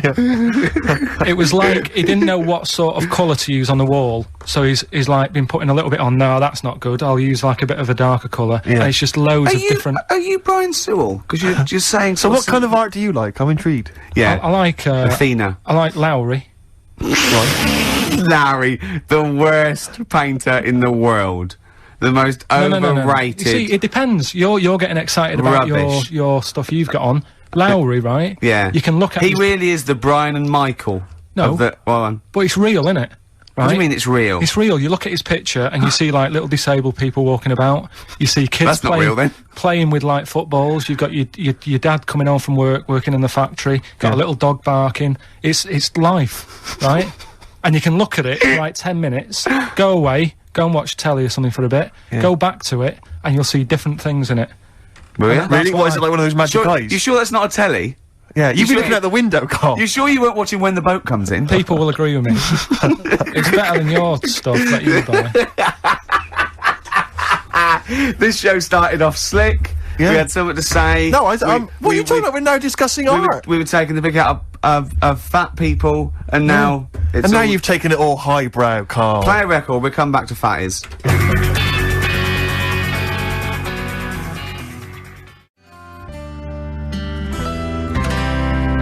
Badly Drawn Boy, something to talk about on XFM 104.9. You're listening to Ricky Gervais. Well, then Steve Merchant. Well, let's just get on with we've already had a complaint. Yeah. Someone saying, your TV show's so good, why is your radio show so hard work, you useless fat? Yeah. Something like that. Yeah. You can't please everyone, Karl. It's like Lowry. Some people like Lowry. Some people like that fella who did the dark painting for me. Talking of emails, there was some guy, he hasn't mentioned Larry's his name, or rubbish. maybe his name's Steve, but he said that he was checking out the Office DVDs. DVD's going on sale, isn't it, soon? I think the video and the DVD of The Office are going on sale soon. But he was checking it out on Amazon, and he said that, it says on there, and I did check it, double check it, that, it includes, some special frottage. Or special frottage. Oh, is that how it's frottage. correctly That's- pronounced? Is that mutual doing it to each I other? think it's or is it sexual. or is it the rubbing up against each other? Yeah. It's one of those, isn't it? Yeah, It's is some that sort what it of- is? It's where you rub up against people? I don't know, it's something like that. Yeah. But so there's some special frottage on there. Yeah. Look forward to that on the DVD. I think they mean footage. I'm imagining so. If you're buying it for frottage, you are going to Yeah, be you're gonna be sorely disappointed. disappointed. Yeah. Yeah. We're gonna that first hour then was about eating too much, wasn't it? I think we can. That's essentially put what that- we talked about, yeah. That is probably. Do you know? I read something interesting. You know, they've banned. I used to get the Guinness Book of Records every year from about the age of 10 onwards, and I went to the section like the biggest, fattest, all that, right? And there used to be gluttony records, and it was like these ridiculous looking Texans, and how many hamburgers they can eat, and of course they would. It was just so dangerous. They've put it down to how many hamburgers you can eat in a minute now. Yeah. And so they've brought it down to things like 17. You Yeah, know, they still yeah. burst their stomach glass ball. But I remember I was watching the Big Brother when they had to break that record. Like eating sweet corn and balancing. I was thinking, who wants to beat that record? Yeah. Most of the records in the Guinness Book of Records exist because no one wants to contest them. There's one in there, a bloke there, had his picture taken with a milk bottle on his head, and it's the record for having a milk bottle on his head. Yeah. And it's like 4 days, I want to go, no one wants to beat that record. And there was one in there, this is amazing, this is absolutely true, right? Last year's Guinness Book of Records, it says, in Thailand in 1980, some sort of temple or ceremony, these incense burners fell over and I think crushed people or burnt people to death. 7 people died, and it's under the heading "Worst Joss Stick Disaster Ever." Do you reckon they're going to try and beat that one? Oh, God. There's a guy up north, right, who's he's in the Guinness Book of Records for being able to put a car, a little mini, Up his arse. on his head, right? And you think, oh, that's good, but without the engine in. I love the fact that he puts this thing that still weighs like 50 stones on his head, and you're going boo. Yeah. What do you mean he puts the mini on his head? He wears a little cap with a little bit of sponge on, They all do up there. and he picks up this mini, Yeah, go on. and it takes like 2 blokes to put it on his head, and then he walks around for about 10 seconds showing off, but it doesn't have the engine in it. So I mean, if you're gonna do it, Yeah. Go the whole hog is what Yeah. you're saying. See, the reason I think he didn't do it with the engine in is because he couldn't, Karl. Yeah. we'll do a motorbike or something. My mate went to see that, what's that circus that came to London? and that was in the Camden, and it's sort of like really weird sort of gothic thing. Oh right, yes. And there's he said at one point this nude woman got into a jar. He went, but it was a big jar. He said it was a jar big enough for a woman. Yeah. People want to go boo. Yeah. But get into a jam jar. Exactly. And I'll be applauding. But it's a big jar. That's a jar shaped like you. I will get into a wardrobe. What, that big wardrobe? Yeah, I can get into that. No, I will get into the wardrobe. I remember, I told you about this before, Rick. I was devastated. I think it was a couple of years ago, when I read about that guy that won the world record for staying underground the longest. Like, what happened, right? He got in this box, and he was buried like 10 feet underground. It was in a pub car park in Mansfield. Yeah, and the only way he could communicate, was through this tube that they had that went up to the surface, and he could talk to people, and I assume that was how he got oxygen. And it said that while he was down there, right, he began and ended a relationship with a woman. She was a passerby, she chatted to him, they start this relationship, and they ended it, right? Now, my point was, right, obviously, my luck with the ladies is not triumphant, and, I haven't got a girlfriend or whatever. You're not Don Juan. Well, exactly right. And what I'm saying is, when you read that there's a man 10 feet underground pulling women through a tube, you've got to sit yourself down and ask yourself some very serious questions. Yeah. I was a little bit, as you can imagine, a little bit upset from by that. the Midlands. Exactly. Yeah. A little bit devastated. Oh dear. Really upset me. Do you what is your method now of do you still throw little rocks at them and go, over here? Yeah, there was a kid I remember at our school, Mark Johnson, when we were like 10 or something, and we were talking about Guinness Book of Records, and Mark Johnson went, yeah, I'm in the Guinness Book of Records. I thought, I'm intrigued. You're a 10-year-old. I said, go on. He went, no, does this qualify? He claimed that he was in America once, and he went to see, a baseball game, and supposedly that game was the world record for the number of people in an audience for a baseball game.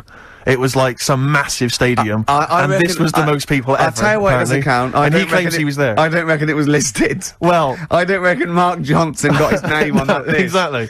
Ross McWhirter would be going, well, that's the whole book. But I think I remember him looking it up and going, there it is, I was there. Yeah. Yeah, Does that count? I mean, no, I don't. I've done a similar thing. There was an ice hockey game in Manchester. Sure. And they filled it. It was the arena. Yeah. They had an ice hockey game, and I was part of it, but I wouldn't go around bragging. No. Do you know what I mean? Now you've brought it up, I'm telling you. Yeah, sure. Yeah, but you're not going to boast about it. No. You're not going to get a t-shirt made. What's the best thing you've ever done? I don't know. Come on. What's the best thing you've ever done that we will go, did you really do that, Karl? You see, it's weird, because I've been thinking about this quite a bit. Because I'm 30 on Monday. Are you? Are you really? Yeah. Oh, you're just going to try and get presents, aren't you, from the listener? No. But I say listener. Yeah. But I kind of was thinking, have I had a good 30 years? What do you think? I don't know. Karl, is this going to get a bit melancholy now? Yeah. Because we've been having a few laughs at the expense of fat people. I'm not sure we want you to bring it down now. No. We've been having a jolly laugh about people who are morbidly obese. It's always when my girlfriend's working away, I always think about odd things. Do you? Odd times. Doesn't she leave you shiny things or videos in so you don't get too depressed and you can... Well, last night when I sent you that text. That was... Right. Right, let's play a record. This sounds intriguing, because I'm worried it is intriguing. It's incredible. Right, play a record. Right, wait for this text that Karl sent me.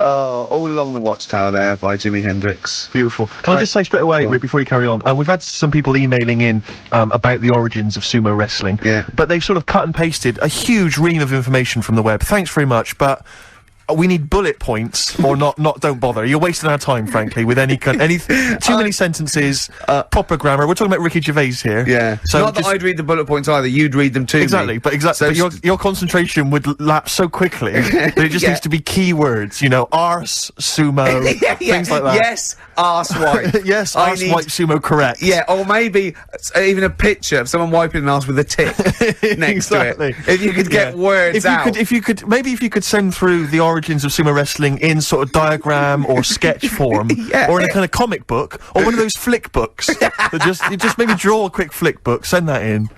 But thank you very much. But thanks for thinking of us. I woke up this morning, Feeling fine. it's not a blues song, and I turned my phone on, and it was from Karl, and it went, "Forget it, I've made my mind up." And I thought, Wow. what is that? And I phoned Forget him. it, I've made my mind. I went, "Karl, what is it?" He went, "Oh no, it's about the text I sent you last night." I went, "Well, what was it? I just got this text." He went, I was just wondering, I was thinking last night." He said, "Supposing you had to have your hands removed, Sure. right?" And the doctor said, "Well, you can either have them stay like that with stumps, or I can sew feet there. What would you have?" And I was bleary-eyed, and I went, "The stumps." He went, "Yeah." I went, "All right." He went, "Yeah." And then And what that- was his follow-up text to that? And then I got the text, it was obviously before it, and it went, and it was like quite serious. What would you do if surgery not doing with your hands? Would you have stumps or the feet? Right? Now the way, when I said, he's made his mind up, and I went, the stumps, he went, "Yeah." I think secretly he decided on the feet, but was too embarrassed to tell me. There's a little bit of what would you do? Because But why did you think of this? Why did you think of this? Girlfriend's this come away, about? right? Yeah, no, that's not why you start thinking bizarre I'll tell surgery you now, devices. right? I'll let you into my little mind, right? Last night, I had some beans on toast, right? She was away, It's good already. She was away, she had some beans on toast, she went wild. Yeah. right? Now, I was stood up. I live on on a high street, right? So I'm washing up. I'm looking out the window. First thing that had my attention is I can look into other people's flats, right? Yeah. And it was weird how all these different lives were going on. I was watching them, and everybody had the telly on and was watching Volcano, right? Which was on last night. Right. And I thought, oh, that's weird, right? I can see them all watching it. And it was like a little Chinese lad who was dancing around in some underpants. And then there's a little old woman who lives downstairs who was reading a book, and she's always reading a book every night. And it's like, I have a better life than her. And then there's like some sort of bouncer who's always getting ready to go out late at night with all the black on. He looks like a bouncer. So I was watching all this life going on. I thought, Did you witness a murder while you were doing this? Yeah. it was like that sort of Sliver film where that bloke had loads of tellies watching people's sure. lives. So that was going on in my mind, and then I was washing up, and I picked up the plate, and I thought, oh, it's amazing, isn't it? The human body, the way you can just sort of, you know, I want to pick that up, and you do. Yes. And the way your hands work, right? Yeah. You've got 5 little digits, but it's just the right amount to do to do what you've got to do, right? So I'm cleaning the plate. Sorry, Karl. Stop. It's just the right amount. Might be one of the most genius things I've ever heard said. I would love David Attenborough to phone you up and say, "Karl, how do I word this about the evolution of the mammalian front limb?" Just go, we'll just say it's the right amount. Isn't it? But it is. It one, is, One of course extra it would is. get in the way. Yeah. And one less would just make it that little bit more tricky when picking up a bit of a slippery dish. Sure, or buying gloves. Yeah. A slippery dish. So then I was thinking, right, imagine like going to the doctors and he's saying, yeah, everything's all right, your heart's good and everything, but Your art's good? What, your Larry's, or...? yeah, your heart, you're in good form and whatever. Sure. Yeah, it's good news. You know, I had Jono in earlier. He's not looking good. Yeah. I had Fat Swaller. But yeah. you're all right. But your hands need to come off. Right. Blimey. But, That's bad. Like, I'd get a second opinion initially. but I better good news. I've got a nice pair of feet I can Sure. sort you out with. Yeah. And he puts them on, and then I was thinking, right, first of all, washing up, what would that be like? I thought, Steve. that'd be It's tricky. right. Yeah. And then the second thing was, it'd probably ruin the sort of the shape of your jumper. Because you have to keep putting the feet through there. Yeah. And then I thought, but I could still cycle in Okay. to work. You could run in. Well, that's the thing. You'd be really Yeah. fast. Well, that's what I was thinking. I thought I could still cycle because I could balance, and then I thought, but the only thing is I probably couldn't pull the brakes. Because of the little short things. Yeah. And then, like you, I thought, but then again, you're running in half the time. So that's what was going on in last night. right. That's what I was thinking about. Did you How ever... long did this take? Well, how long does it take to wash up? Right. Because I imagine you just being there for, like, all night. Probably 25 minutes. How long did the little Chinese fella dance for in his pants? He's always doing it. Last night he was at it for like 10 minutes. Yeah. And his girlfriend never sits in the same room as him. She's always sat in the bedroom. She's going, you dance in pants again, I go in next door. Well, she was in the bedroom. She's always in the bedroom, sat on the floor, on the mobile phone. Right. All the time, yeah. It's weird how people's lives are just like, it is like that Groundhog Day thing. It's like, you know, he's jumping about in his underpants. The old woman's sat there reading a book. Yeah. And that's what got me thinking about my life. Do you think she ever Are goes... you sure she's not dead? Every time you look down there, she's just flicking through she's just reading this book. The pages never turn. She never seems to finish it. She never moves from her chair. Are you sure the Chinese Her girl's cats going... are dead around her. I'm going into next door again. That little round-headed the fella's smell. looking in. He's looking in at me. The bouncer goes, "Don't worry, love, I'll go and beat him up." But he's always true. getting ready. That's true, they're They probably... see you staring at him, washing up, going, "I could have feet here," and they get Yeah. scared. The old woman's dead. Oh, Carl, dear. can you tell us roughly which neighbourhood you live in, so that we know? It's central, Central, is it? yeah. Yeah. Wow, imagine if that little... Was he a Chinese fella, did you say? Yeah. Imagine if he was listening now. I'd love him to call in and explain his actions. Well, he might be on some other radio station talking about a lad who's always washing up and looking at his hands in a mysterious way. So, But do we have this doctor that would go, "Well, all right, Karl, you can either leave them as stumps, or I've got a little pair of feet." Why? I mean, I told Jane this, and Jane went, "Is that the only choice? You could say, could I have some dead man's hands? Have you got any? Where'd you get the feet from? Where'd you get the feet from? Can I have? What would you rather have then? Human feet or monkey paws?" well, I mean, that wasn't an option last night. That if the doctors said... No, it this wasn't is- an option last night, but don't forget, it's in your head, Karl. This didn't happen. No, but I'm just saying, at the time, that's all the doctor had to offer. But you know, it's your head, you can go anywhere. No, it wasn't a real doctor to offer. It's in your head, you can go anywhere. You're not trapped. Yeah, but if you can do anything, then you'd say, we'll sort us out some other hands. Fair point. That's fair record. We gotta come back to this.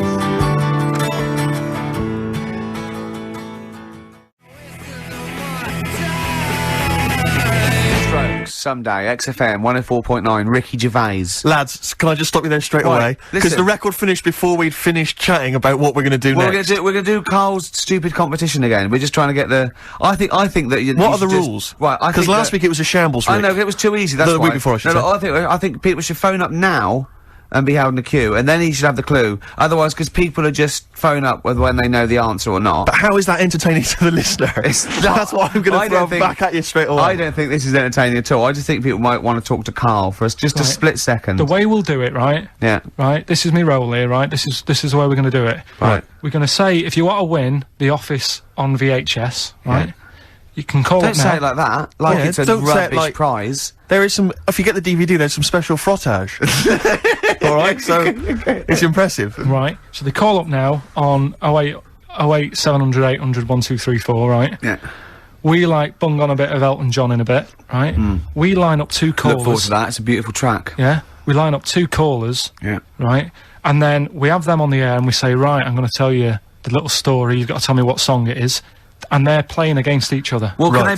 could they be up at the same time then, so they can speak yeah, at the same yeah, time? of course, yeah. But how can they play against each other? Because they haven't got buzzers or It's anything. the first one. They can say the name. They can shout out the name, and it's organised. Have they got as many goes as they want? No, I think they should have one go at a time, and then the other person can have a go, and then they can have another go. Yeah. It's like dueling. It's like and, dueling. And if they don't win, no one wins this week. We're not giving away prizes willy-nilly. Sure. You know, we can give one away next week again. Because you know, like, Maybe The give Office away- is not costing us anything. Because we were, involved. I We know, can get but as many copies as you want of that. I like Seriously. it. I like it when, We got them coming out of our... Do you think the listeners are usually in on sort of board meetings like this? Or do you know... I said this before, guys. I said before. I We should know. do this off air, but you refused to chat. Imagine Chris Talent going, hold on, what, they can, what do they do? They can phone a friend. They just phone a friend. Look, come down, right, okay, look, we haven't got this... We've got right, this sorted. What if Phone you up d- now. Phone up. We'll play some adverts. Phone Yeah. up now. Yeah. Right, so that's the plan then. Okay, we're gonna have a beautiful track here. Continuing our... Wait, don't- whoa, whoa, hold on, wait, Steve. Go on. Right, I've said your name 5 times now, I don't need to mention you at all next week. Right, we're gonna play, Elton John, continuing our sort of thing of don't diss them just because they're old and bald now. Yeah. They used to be good. This is a beautiful track. I dissed him, didn't I? Yeah. Called Tiny Dancer. We're gonna enjoy that. Yeah. Enjoy that. Enjoy listener. that. And then, if not the now, show. Steve, what were you going to say? Thanks for asking. I was just going to say, what should the audience be doing now? If they're listening at home, they want to play the game, what should they be doing, Carl? Should they be phoning Say you the there? phone number They again. should be ringing 08700 800 1234. 08700 800 1234. And 2 lucky contestants get to play your game. Yeah, what's the song? What's the song that Carl's thinking? Could I give you a clue when you call up? You've got more chance of playing if you don't sound like a mentalist. Exactly. Most of the people that phone sound a bit like Karl. We're not interested. We don't want those No. sort of people. Yeah. We want people who can, you know, who are maybe eloquent. Why you watch me in my pants?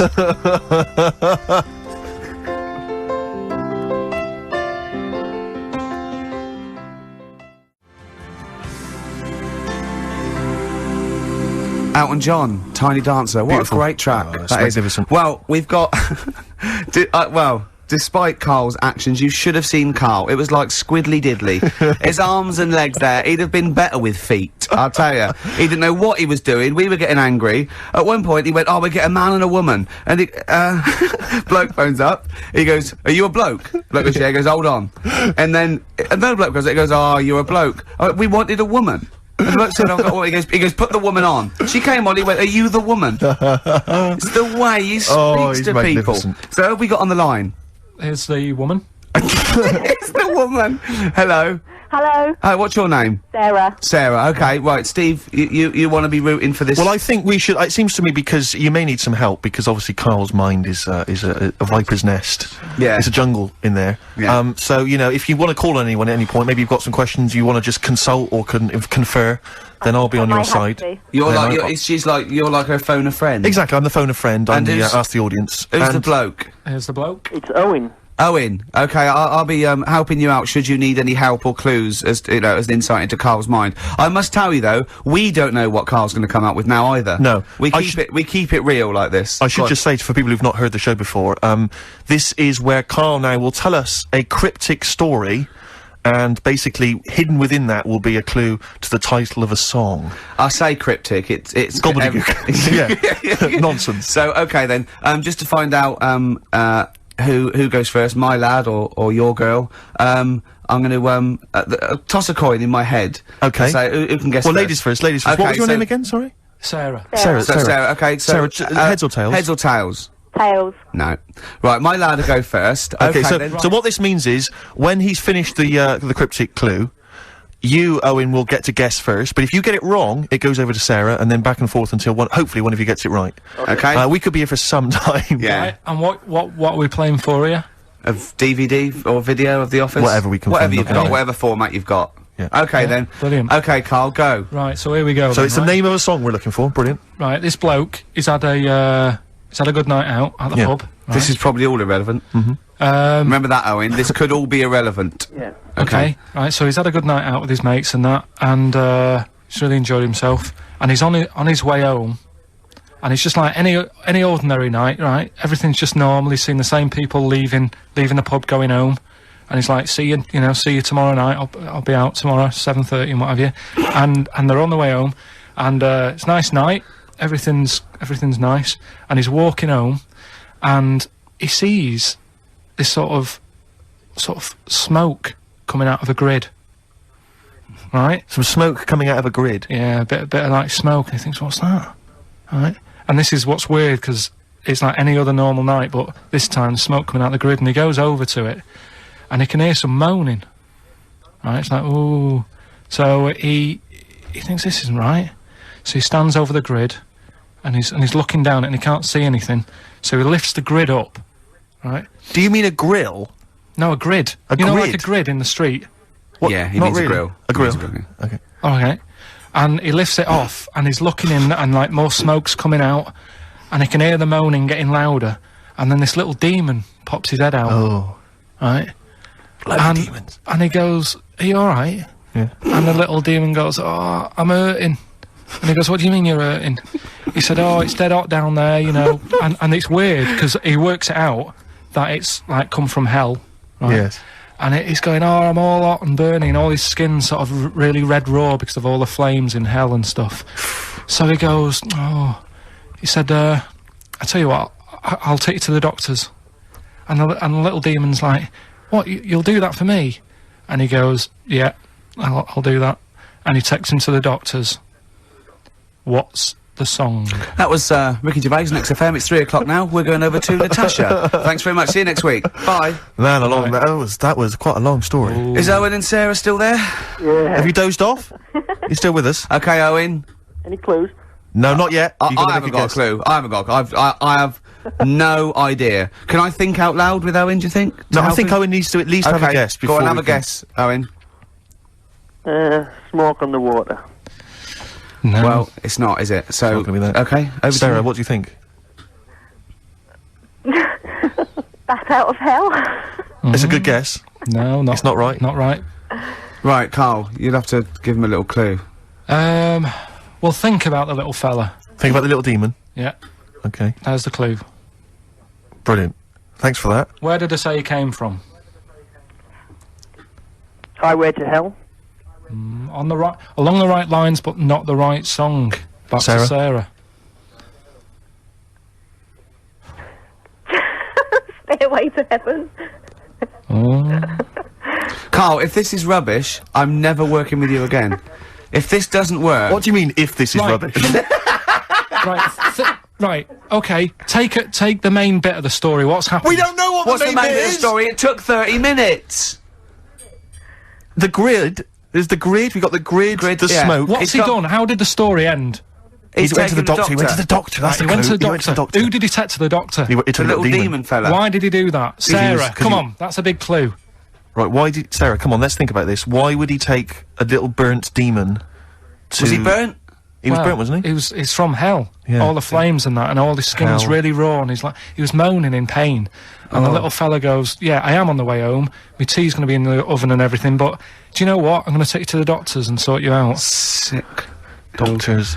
Doctors. Oh, God. Is there no. anyone you got there in the house who could maybe help you? Like a sort of 8-year-old child? yeah. An alien. Yeah. I've got a 3-month-old baby. He probably talks more sense. Yeah. Not than you. Than Karl, we mean. Right. Right, I'll tell you what, let's play a record. But these let's all poor- have a chat. These poor people have got lives. Sure. They've Oh got yeah, to like do we so- haven't. No, but I know Karl, this is... There's so many things I could be doing instead of this, Rick. I know, but Karl, We'll play some ads, right? and they come can't back. stay on the line They've for... got 3 minutes. They're playing for a video here. They've got 3 minutes to think about it. Is that all right with you? Okay. Yeah, and is that all right, Owen? Yep. Sorted. XFM. Right. Please try and guess this, because Karl's threatening to roll it over to next week. Oh. I know, I don't want to live a week trying to think of a little burnt devil in a grid, as he calls it. Burnt Right. devil in a grid. Devil must in be a, it. devil in a grid Devil in by a grid. excess. Smoky devil. Oh, God. Oh, burnt devil grid. Sarah, any Grid? What's a grid? any He means idea? a grill, he A means grill. the little thing in the smoke. Burn. Smoke on the water. smoke. Barbecue to doctor. Burnt. Doctor. Owen, doctor. any ideas? Devil Without a Cause by Kid Rock. No. What we're going to Oh, do? with it? is the word devil right? Yeah. So devil's a key word here. And you're thinking about what's the bloke done? He's took him to Devil, the doctors. isn't he? They can't Why believe why it. did he do that? Why didn't he just say, oh yeah, it looks terrible, but I've got to get off home? He's a good He's a Samaritan. good Samaritan. Right. He's a good guy. He's He's a good guy. Saviour. devil. Saviour devil for later. We're really running out. I've of got time. it. I've got it. Have you really? Sarah, Yeah. I tell you this, love. You have got something to entertain yourself with in about 3 weeks' time when we get the DVDs and videos through. Cool. Ladies and gentlemen, I give you Sympathy for the Devil. Well done. Sympathy for the Devil. Karl, Oh, it's man rubbish, alive. mate. It's not- rubbish. That's not a cryptic clue. It's not rubbish. Sympathy for the devil. You said he wasn't the devil. You said he was a demon. Right. Yeah, but I one. couldn't- no. Right. Okay. Sympathy for. What's all that rubbish about him being burnt and taken to the hospital? Sorry, Rick, but I'm noting a little whiff of jealousy there. It's so rubbish. No, I'm sorry, but Sarah is It's happy. not allowed to try and make people Her guess. baby is happy. Sarah, Her husband, or maybe partner, Sorry, maybe they're not Owen. married, maybe they're living in sin. He's also happy. Yeah. They're happy. That household is happy. Owen's got Owen, it. devastated. Fantastic. Yeah. Oh, do yeah. you want it on DVD or video? DVD, please. DVD. Sarah, Okay. thank you very much indeed for playing. Cheers, Owen, Sarah. commiserations. Sorry, Owen. yeah. Triumph.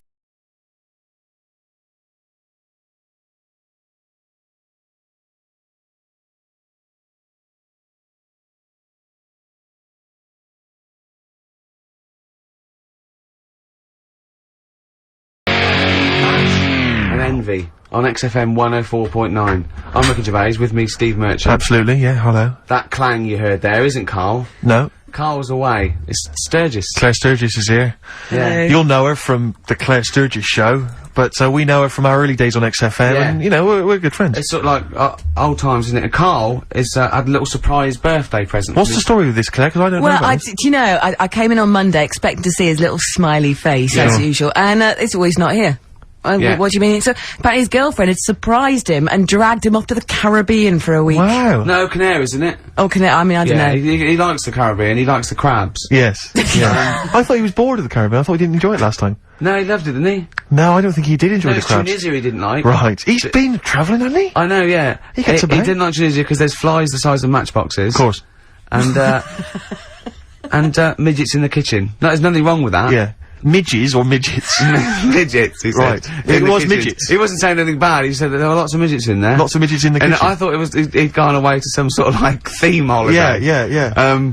But, no, this is, I think, Gran Canaria, or the Canaries, or whatever it's And how called. old is Karl? 30. Is he 30? Is this the 30 big last 3? week, I think, yeah. Oh, so it was actually a birthday present. Oh, Yeah. it's big deal. Yeah. Okay, I just so, thought, but that's alright. So have you got a competition that you can regale us with, Claire? Because obviously Karl provides a lot on this show. Hold on. We could do White Van Claire. White Van Claire. Yeah. Are you familiar with this? We ask No. you questions, topical questions, just Okay. getting your opinion really on the week's news. Okay, yeah. It's on the If you spot. look forward to that. But you know I'm a little bit, you know. A little bit simple. That's well, fine. just a little bit, you know. What? What? I always sit on the fence. Don't Oh, I? right. Well, don't You sit on the see- fence. You This see, is the this worst is- thing there was she was saying I'm a little bit like, you know, liberal I or was go- I- no, undecided, I and was you go- went simple. Yeah. You Well, assumed. I didn't know. I thought I'm a little bit, what, coked up? I don't know. Who knows? It's Sturgis. Anything could be possible. But the other thing is with Karl, we didn't know how good value Karl was until we asked him sort of Well, intelligent this is questions. true enough, yeah. Because he looks quite intelligent. Well, this doesn't is he? it. I mean, So the thing with you, Claire, is I don't discover- think we've probed you enough. We don't know what, you know, You your views haven't are on a lot probed of me things. enough, But we actually, don't know what Steve, your no. views are, you know? Yeah. This is what I'm saying. We Yeah. don't know where you stand. I mean, don't sit on the fence. This is the new Claire Sturgis. Yeah.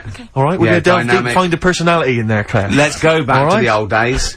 How about a bit of the Smiths? That was beautiful, Rick. Go on. Oh, you've been practicing. Gates. Lovely. Smiths.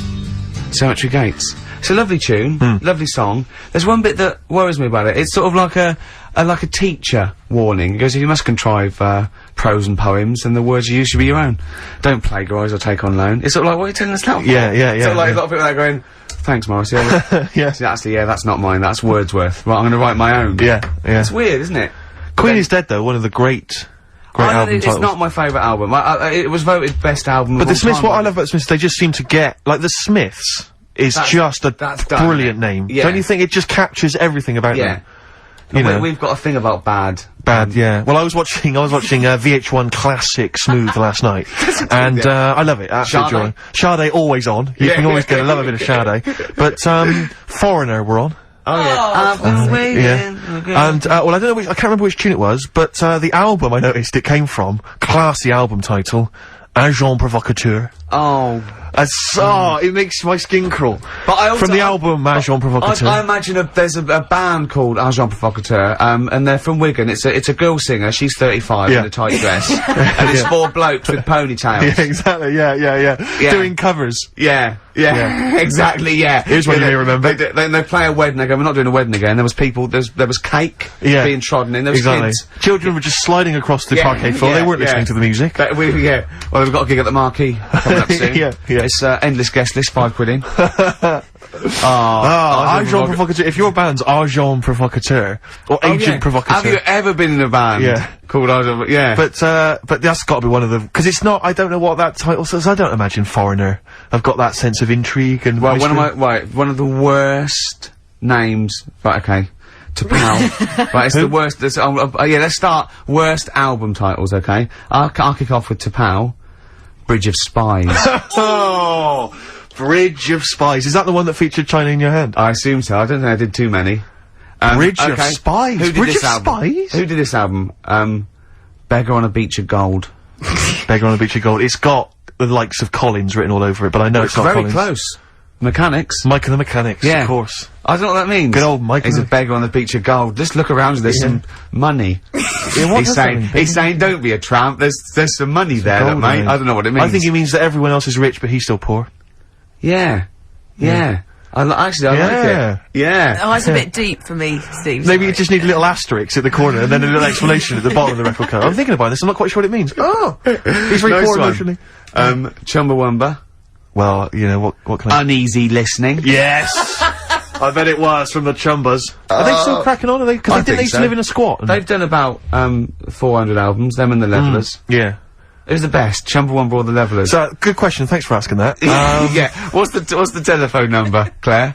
It's 08700 800 1234. Or you can email ricky.gervais@xfm.co.uk. Worst album titles ever. It's like real radio, It's isn't just like Chris Moyles. it? It is, isn't it? Exactly. Oh. We got the big fat guys on the telly. Yeah. In here.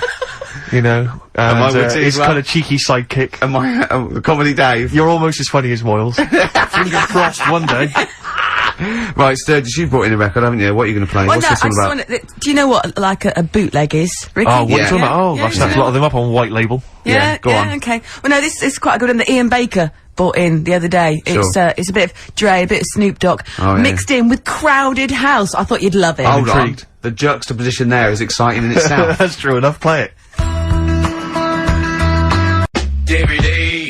The weather episode, Snoop Dogg, Dr. Dre, Crowd House, I love that. Enjoyable. That Yeah. works for me, Steve. Yeah, What it's do you good think? stuff. No, it was nice. I Well, she liked it. started off alright. Should we give her one more go? I think a round of applause for Claire. Yeah, that's brilliant. No, that's excellent, that. I love that. Rick, the phone. Oh, it's just gone. The phone, no, I tell you, the phone board had lit up there. Gervais. Really? There was a call buzzing through on A call. call one. came through? A call came through on line 1. Yeah. And Sturgis missed it. Karl would never have missed that. He Oh. knows how valuable they are. I'm sorry. Yeah. That was probably someone with an amusing album title. No, I We did get missed it, one, yeah. Steve. I did What was get it? one. Do you Someone want to came hear through? it? Let's Yeah, go go for on.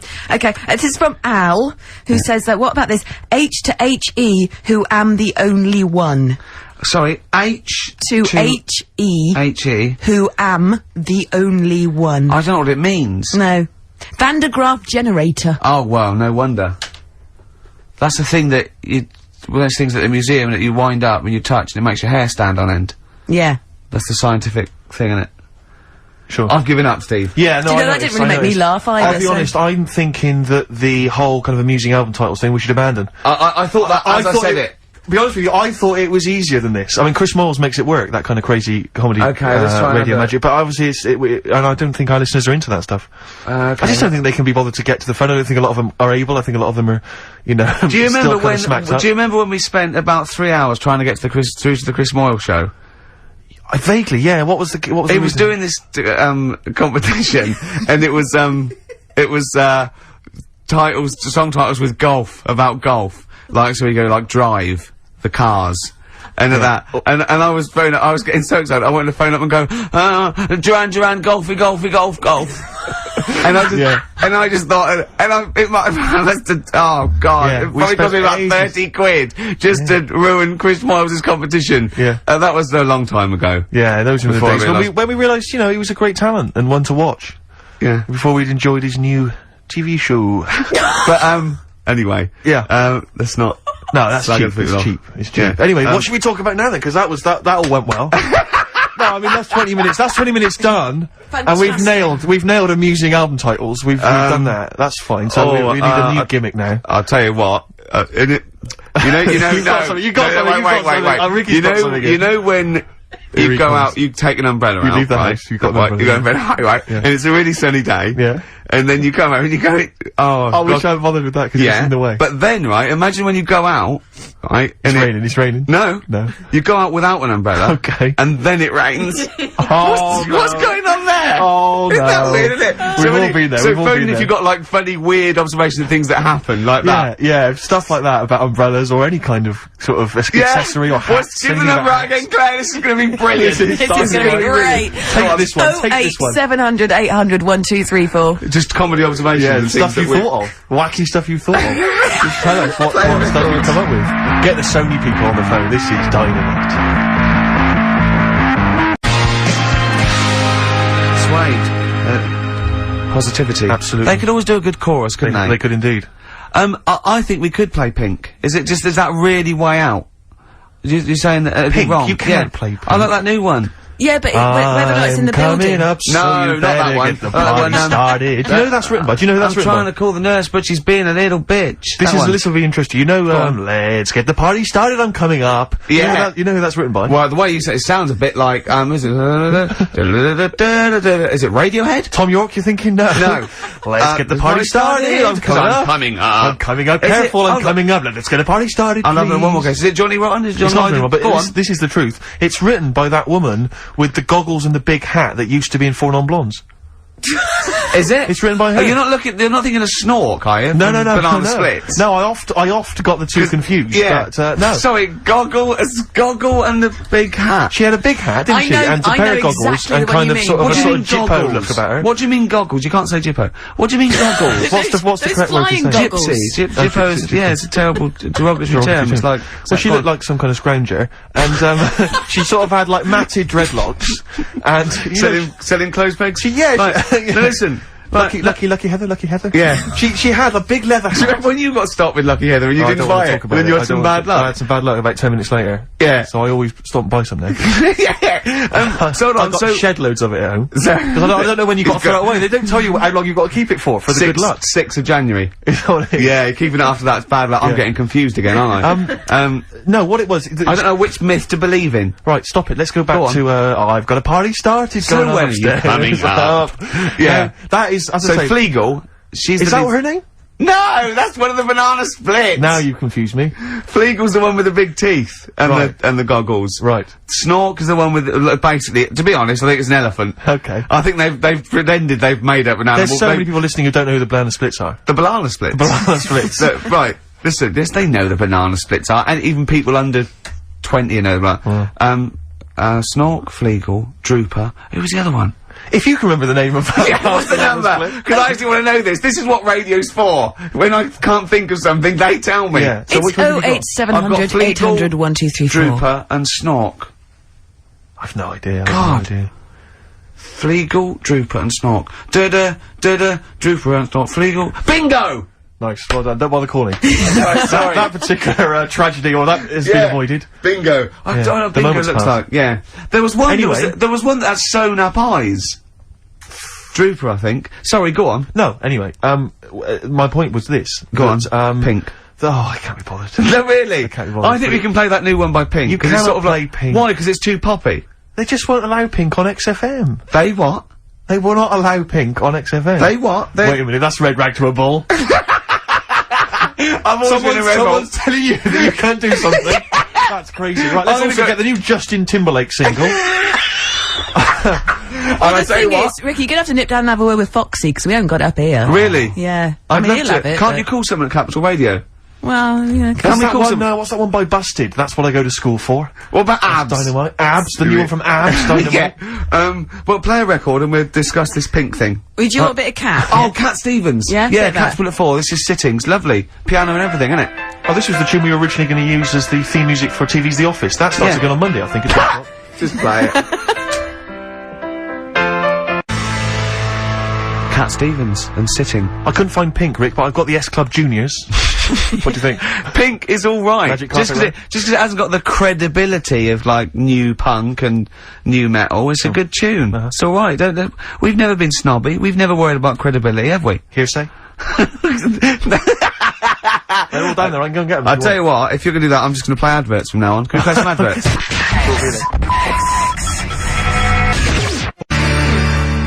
Supergrass. Grace on XFM 104.9. I've been forgetting to say that. Yes. It's all gone to pot, isn't it? I'm Ricky Gervais with me, Steve Merchant. Hello there. Little Carl's not here. Claire Sturgis is here. Absolutely. Hello. Yeah. Cracking? Yeah. Now, I think we can play Pink, you know? Well, I don't know. I mean, I don't want to be responsible for it. No? I mean, I don't have a problem particularly with the lady. You know, she's made a good effort with it, and I think, but apparently it's either number one or it's likely to be number one Really? this week. So, So it's not that rebellious, me it's not playing this, particularly isn't it? rebellious. No. But I don't know. I mean, what worries me is that whether the audience will turn against you and that you'll lose all musical credibility. Have I got any? No, Did I have any? very little. Really? I had an email just now, and I think maybe this answers why we didn't get very many calls about the give us a crazy band name or an album title. Think about the number? No. They think maybe they're all at the march, the big march, which makes a lot of sense because I would imagine a lot of the sort of losers that listen to our show. What's the march Probably about? also agree that they should go and protest about a war. Oh, it's the anti-war march, yeah. It's against the war. So, well, I don't really know the ins and outs of this whole thing, really. I mean, it sounds like it's a long way away. I suppose it's like, yeah. They were asked if they wanted a war, and they said no. Is that so bad, Steve? Yeah. Do that No, bad? I mean, good luck to them. I don't think it's going to have much effect, to be honest. You don't think? No, I don't really believe in all that. listening. I don't think he's worried in the slightest. A couple of sort of dropouts and some sort of junkies are in the streets, you know. Well, you say that, but what's their names?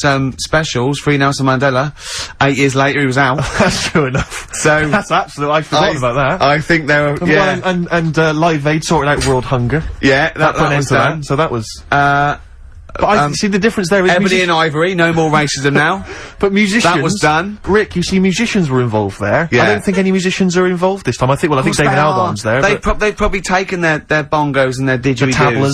You can see they're walking down now, loads of ponchos. Yeah. You were going to wear a poncho once, 'cause you thought it'd make you more of a hit with the ladies, weren't you? Oh, but they're so now, ponchos. They are, in aren't they? Topshop, they are so now. So you'd have been ahead of your time, again. As ever. You see, I think if you wait a couple of years, those clogs will be in. Exactly. This is what I'm hoping. You What just... about this pipe? I like to think that the pipe is definitely on the way back at some point. The pipe's got to come back. What do you think of a lady, sorry, as a lady, what do you think of a man who smokes a pipe? I think it's lovely. Do you think it's quite very sexy, yeah. Because I think it's quite I wouldn't want to distinguished. snog It takes your breath away. What? Because I've given up smoking, Steve. Yeah, it takes... Well, I won't be giving you a blowback. I don't know what that phrase is, Rick. I gambled with that phrase. I don't know if a blowback... I think that could be obscene. I've got no idea what a blowback is. No, I think it is very, very sexy in a sort of a Val Dunican kind of way. He never smoked a pipe. Did he not? No, he smoked a goat. Oh, right. Well, he sang about smoking a goat, But what about worries Paddy me, McGuinness Claire, goat, it blew up. if you look at pictures of the great sort of thinkers of our time, and, you know, maybe they're at college or university in the sort of 1930s, you got those great, you know, the great thing of people who became the great artists of our century, and you see pictures of them in Oxbridge when they're 19, they're all smoking pipes in tweed suits. Yeah. No young people now are smoking pipes. I fear that it's going to be dead in like 15 years. I don't think anyone's going to be smoking pipes. But I think, again, you I are feel like way maybe it's me ahead with of a your certain time. profile, Yeah. maybe I've got to try and bring it back. Bring it back. I You think know, so. then we could be seeing kids in Top Shop on a Saturday. And let's not forget sniffing snuff. Some snuff. My nan used to sit there with 2 brown stains just dribbling from her nose. Lovely. And that bit of snuff and some gin. Well, this is it. Because my friend always said if he won millions of pounds, he'd spend it all trying to bring back as a fashion accessory the cape. The cape? Because I think See, the I cape, quite like because the you can cape make such an entrance with the cape. And a can't you? cane. A cape and a cane, yeah, and a top hat. I wish people had to wear hats now. See, I couldn't carry it off because of my shape and size. I look like Bertie Bassett. Whereas you look Basil Rathbone. I'd look pretty good at all sort of you'd cut a Christopher good- Lee. yeah. in a cape. Wow. You But wouldn't. I'd sweep into a room, you know, I know. with bellow See, behind me. I think you look like, and don't get this wrong, don't take this wrong, like, we're mates. I think you look like a freak with a cape on.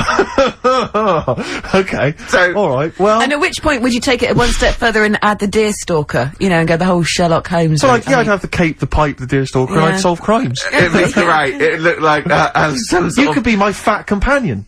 I could be, sort of like get padding and stuff. Yeah, no, I like that. Yeah. I'd like to solve more crimes, if I'm being truthful. I'd like to... I would love to solve crimes. Just to solve one crime would be great. I wouldn't matter if I solved it. If the police came to me and said, I'd just look at the first one, I'd go in. Yeah. Just get it off the streets, you know what I mean? Just like, tick, done that. Sure, yeah. But I You just know. feel there'd be something, I feel like maybe because you know, like in TV shows, it always used to be, you know, they were a doctor who also solved crimes, they were a plumber, they solved crimes. Quincy. You know, Quincy, things oh, like that. yeah. But, you know, a couple of sort of BAFTA-winning writers, What did Heart comedians to who Heart also do? solve crimes. That's good. That'd be good, wouldn't That'd it? be great. What did Heart to Heart do? They were just They millionaires. were just a couple, a millionaire couple who would invariably you know, what was But the Murder they She did Wrote? that She was just a every novelist. week, though. Every week, Heart to Heart. Murder She Wrote. Murder, She She wrote it and she solved She it. always solved it. It's Yeah. brilliant. Murder She Did wouldn't have been such a good sort of No, thing. no. But this is what you don't seem to get that anymore. You know, people who do one job for a living. You know, DJ who also solves crimes. The DJ who solved crime? That was Shoestring. Was he a DJ? Yeah, He was a Eddie private Shoestring ear, wasn't he? He was a private DJ who was ear also a on the private eye. radio. Is that what was the thing they did? Not private eye, private ear. Is that what they said? Yeah. And how did he solve it? He worked out clues Yeah. for call-ins and stuff. Yeah. No, he used to leave the building. He he didn't just sit there and play records and then try and guess. That's great! Give us a call on the usual number if you've got any idea who murdered. No, it's Snitch Hour. Got a letter here. Who reckons Because she knows? I know a lot of my friends are big fans of Midnight Caller. Do you remember Midnight Caller? Was he a DJ who solved crimes? Yeah, it was one of those late night things in America, wasn't it? But was he a DJ? He solved crimes, didn't he? I don't know if he'd solve crimes or just solve... If you've ever solved a crime, email us. puzzles. He had one of those puzzler books. Weren't you on the front cover of Puzzler once? One of those things you get. Weren't you? Puzzler. Were you? Was I?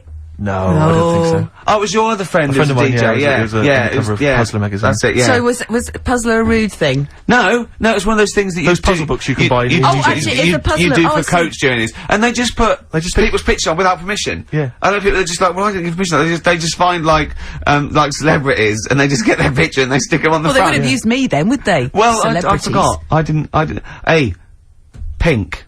Shall we play Pink? Yeah. Oh man. I don't live by the rules. Be on your head. Here we go.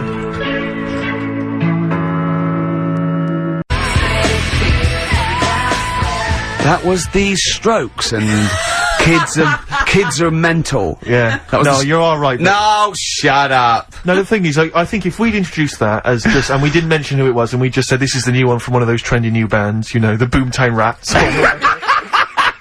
then I'm sure these listeners would have happily accepted it. And as it was, they knew it was Pink, and the phone lines have gone crazy. We had upwards of 2 calls. I'll tell you this, we had between 2 and 4 calls. And they've not enjoyed it. Why do we do this show? We don't need to do this show. Because you love us. We could be on Radio 1. Oh man, We could be on Radio 2, probably. Yeah. I don't know. Virgin, I think, called once. Ages Someone's ago. just emailed, they just said, Pink sounds like Run for the Sun by Bucks Fizz. I can see what they're thinking. I can see what they're thinking. What do they want then? Well, yes. Okay, what's the phone number again? You know what people are like. I never understand who phones a radio. Who tries? It took us like 2 hours to fail to get through to Chris Moyles. People will phone radio stations. Can you please play the new one by The Strokes? You just buy it, or you'll have the album. Why have you got to hear it on the radio? What difference does that make? Some guy talks at the end and the beginning of it. Yeah. Partially ruins the song. I can't understand who phones up for a request. We're really alienating our listeners now, aren't we? Nice We're going, we don't care what you think, go and buy it. We're going to play what we want and we don't care. Yeah. I mean, we're not being particularly funny or interesting. We haven't even got that to fall back on. I'll tell you what it is, Rick, arrogance. Laziness. When you've got a hit TV show on your hand and you've won the awards and you're making the kind of money that you are at those massive corporate gigs. Yeah. Where they're paying you thousands of pounds to turn up for 10 minutes. You don't need this rubbish. I mean, Steve, don't you get that then? I'm afraid I don't, Claire. We carved it up early on that Steve would not be making the sort of money that I would. Yes. And he shook on that. That was written contractually. Yeah.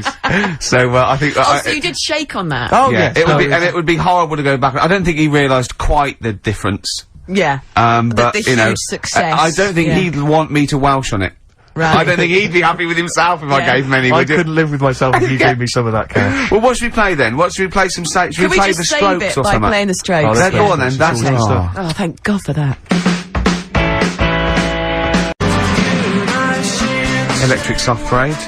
Same way every day. Is that what you want? Is that what you want? Do you mean me or the listener? The listener. Sure. Is it what? So they didn't like. So they want good music. They see. Apparently, Rick, they would prefer good music to. They Pink. want good music, do they? Are you sure they want good music? They appear to want good music, Rick. Why? Hang on, wait a minute. What are you thinking? I'm gonna thinking of playing a really good record next. Oh, wait a minute. Wait. No. They've wound me up now. They want good music. They don't want, right. So, I will do a little deal with them. Okay. I will play them a fantastic piece of music, as long as they promise to turn the stereo up to number 10. Wee. What about the neighbours, Rick? Think about the neighbours. What, you think they'll annoy the neighbours? They may annoy Steve, the maybe neighbours. I want them to annoy the neighbours. Wait a minute. What? Rick, you know what that was? What? It's the sound of the rule book being torn up. Yes! Yeah. Rick. Yeah. You think I'm playing with fire? It sounds like it. Maybe I like getting burned. Oh, careful, Rick, careful. Because you could scald your hands, but what about your elbows? I wish I knew what that meant. I wish I knew what I meant. I didn't really think that through. This is a great piece of music by one of the greatest bands ever. Okay, it's one of their best songs. Yeah, that's true okay. enough. It is long. It's a long tune. Well, you know what? What, you can't handle that? You can't, you don't want 8 minutes of you The don't want Who. 8 minutes of cracking music? Yeah, Then listen to this. please switch off your radio. No, seriously, turn the radio up. Crank Crank it up, go. Rock it up.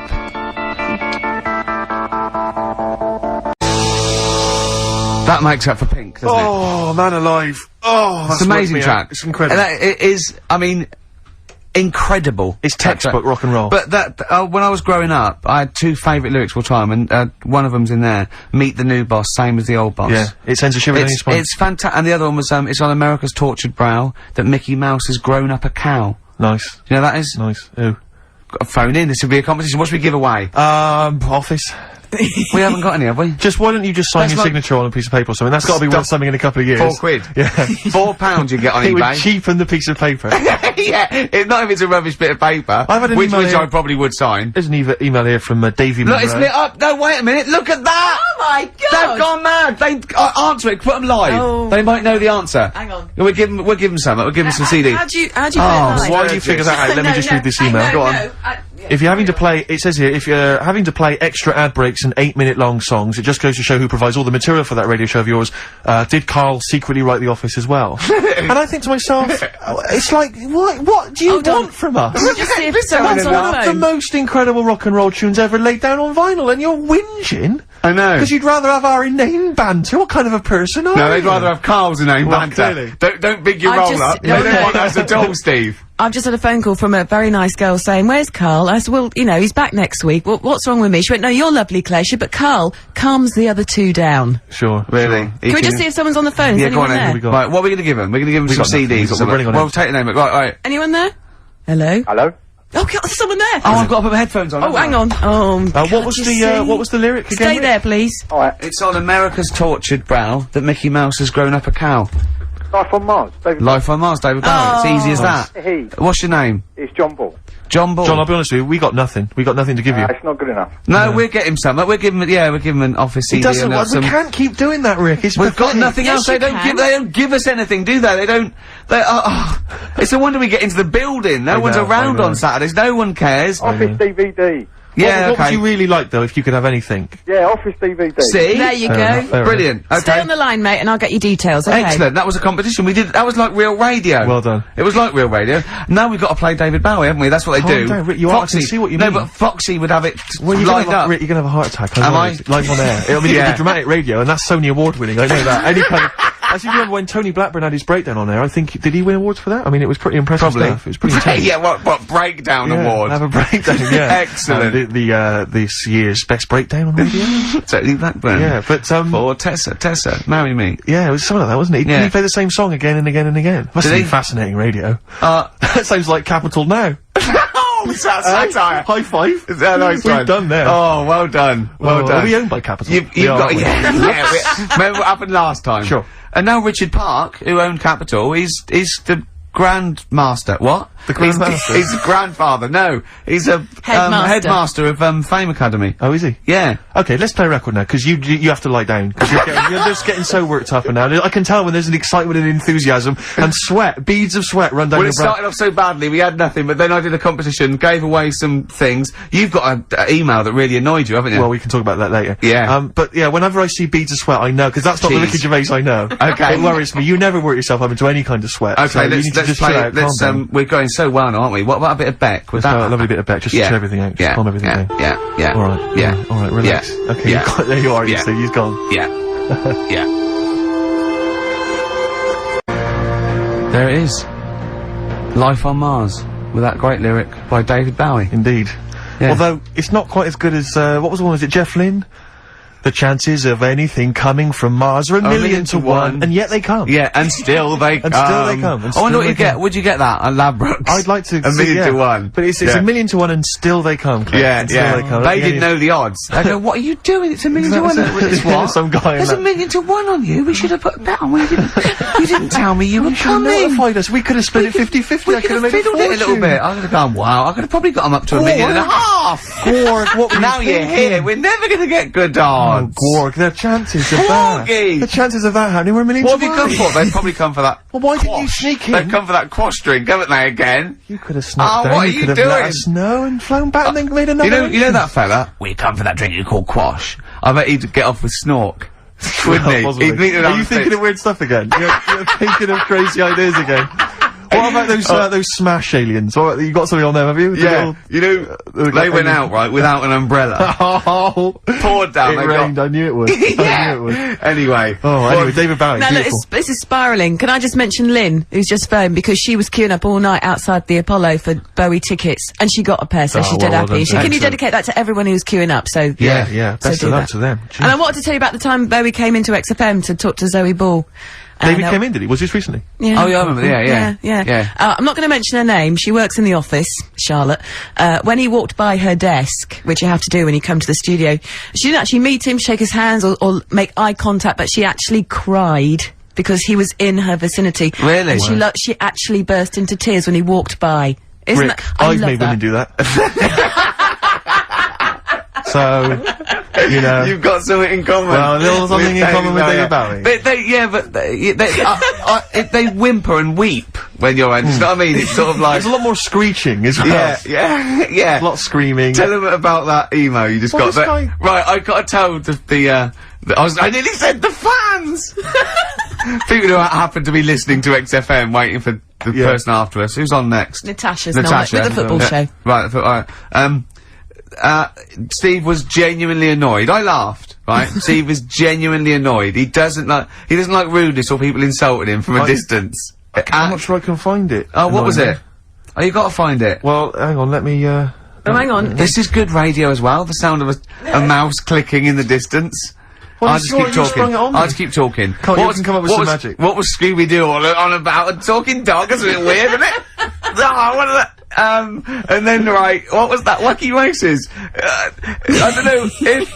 I don't know, wait a minute. So why did they run, the cavemen, if they... the car? I've got it. I've got it. Right. Okay, this is an email. This is an email that was sent through. Right. And this is my feeling. I think if you're going to email an insult, you've got to at least be clear what the insult is.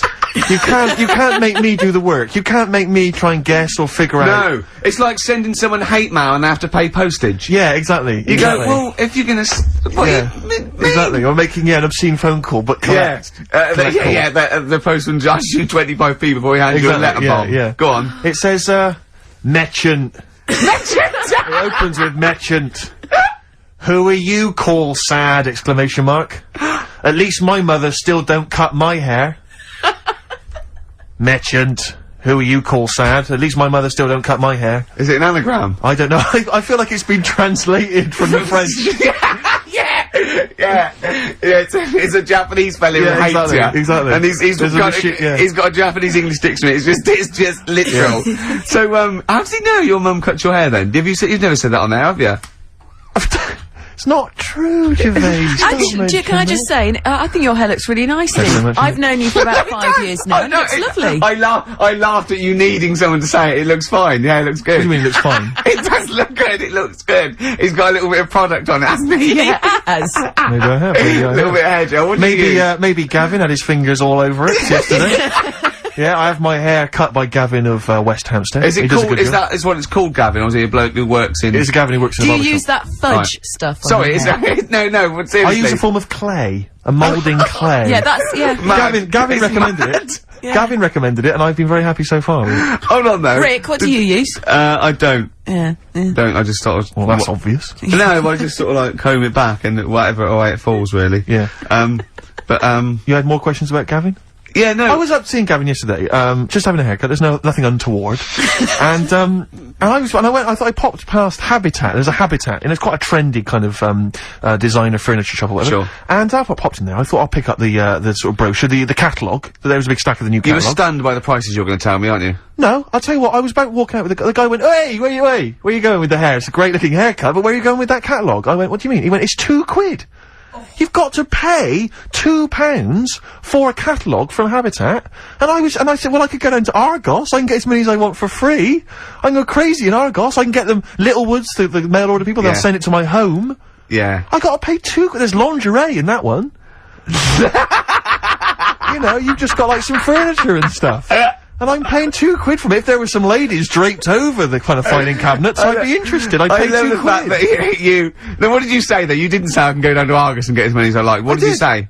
Yeah, I did. I said, well, what are you talking about? This is, why am I paying Isn't it £2 weird charging for a catalogue? But this is a catalogue just to tell me what I might want to buy. It's sort of their calling card. It's like paying for a poster or a sticker. Exactly. This is what, it's almost like paying an entrance fee to go into the shop. Yeah. That's a good idea. It's a good idea. It's a good, I mean, 'cause it's good to just walk around and browse. So, I mean, I'd pay £1 to walk around a really good shop. Yeah, but I'll tell you this, if Habitat maybe had some kind of, like, sort of centrefold. Why don't you do this? I'd be interested. I'll tell you what, in a great shop like Habitat, you pay £1, right? If you buy anything, that comes off the thing. If you don't buy anything, you've paid £1 to stop wasting their time. It's an incentive to buy. I wouldn't like it. Sure. I wouldn't go in there. I think it's a terrible idea. Well, anyway, that's what should we play? That was a sideways look at the world of high street shops. I think you should play the award-winning Ms. Dynamite. Yeah, oh, go on. She's cracking. Yeah. Ms. Dynamite. Good, that, innit? It's cracking. Yeah, it's very good. Yeah. Mercury Award winning. Absolutely. Well done. Yeah, good luck to her. Good luck to her. I must admit, I wanted the Streets, but I love the she did a very good second choice, and you know, wish you all the luck in the world. All the luck in the world. I'm looking at your hair. It's not bad, is it? And you have bigged it up, so you're quite. So I assume you didn't go to a barber. You've gone. This is a hairdresser's. This is Gavin of West. Okay, I'm going to ask you now, right? And I'm not going to take the mickey, even if it's £100. I think you're a fool, and I know you wouldn't pay that much. But it's obviously more than the £5 then, isn't it? How much do you pay? Ricky Gervais, for this haircut, I paid the princely Sam, and I was proud of it. 22 notes.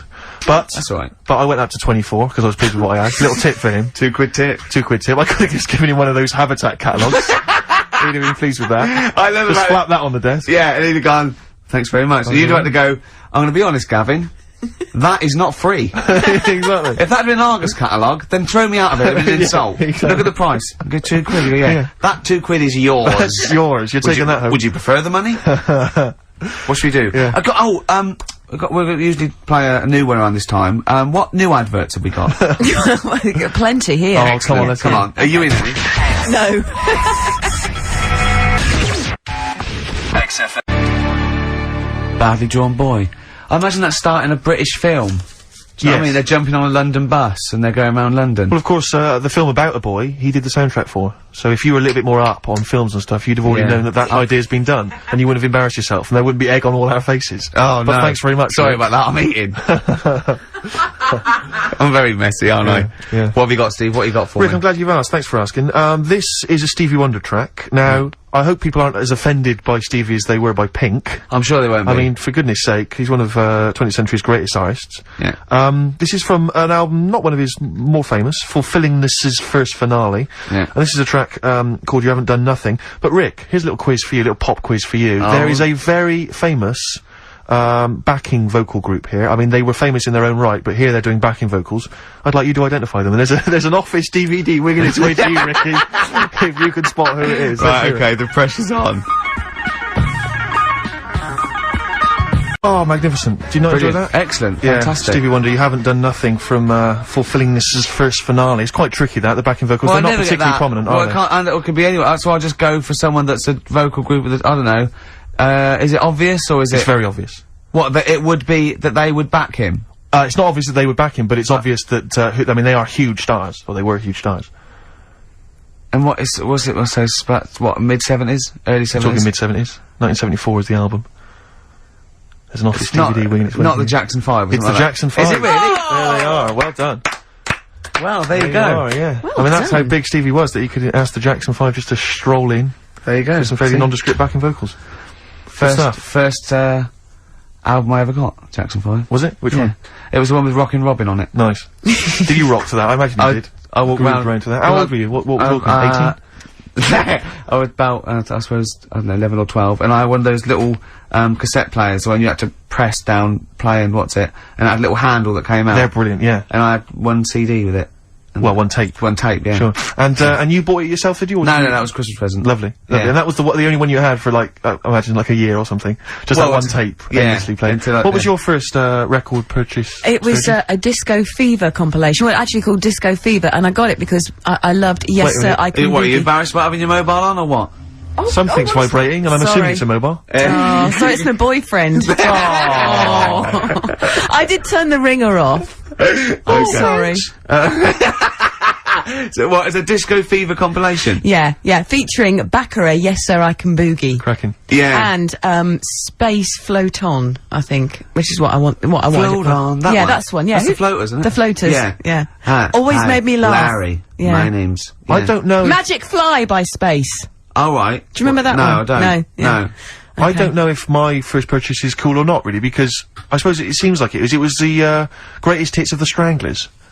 That is so we cool. thought Are the it was Stranglers different. quite cool? That's Yeah. scary, because, I finished school by the time that came out, I think. That's scary. The Greatest of the Stranglers, no, I was Well, I never think a that's more to do Stranglers with the fan. fact that my parents didn't have any records in the house. I think they had the Jeff Love Orchestra plays big war theme tunes. I don't think everyone had. They had one of those Top of the Pops albums with a woman wearing a neckerchief on the cover. Yeah. And that was pretty much it. And the 1812 Overture, you know, played I had on one the of fiddle or those. something. I had one of those with Mozart's 40th on it, because that was released at the time. The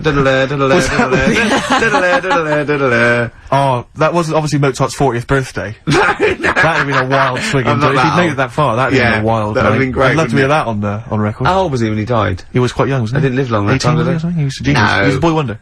Yeah, He was a wonder. He grew up. But what people don't It was like Alan Jones. It was all over by the time he was 11. What a lot of people don't realise about Mozart was that he also, in his spare time, used to solve crimes. Yeah, that was why he was so. That was what musical crimes. He was considered Oh, we've come plagiarism full issues, things circle like that. now, We have haven't we? indeed. We've Yeah, brought yeah. that right back. We should. Actually, yeah, I hate to interrupt you, boys, Go but on, we so near have the got end. to squeeze one more song in Got to wrap before. it up, have we? Yeah, break. What should we do? What should we have? What have we got there, Claire? Well, We haven't I've- thought this through, really. I've got this one I want to play you. I want What is you it? to- What by is the it? Electric Six. It better be good, because if you end a show with it, I mean, we've had lots of faux pas This and really is bad going to bits. be possibly the biggest song of 2003. You think so? Rick? Go on then. Man Yeah. alive. Electric so this is it. Six. Thanks very much indeed, Claire, for Cheers, coming down. thank you. No, it's a been pleasure. No, it Is really was Karl good back next week? Yeah. Yeah. Yeah. Yeah. Oh, just he doesn't care, does he? yeah. Can we just quickly say, so you're on Parkinson tonight then, Ricky, yeah? Oh, yeah. Okay. And the office starts, what is it, Monday?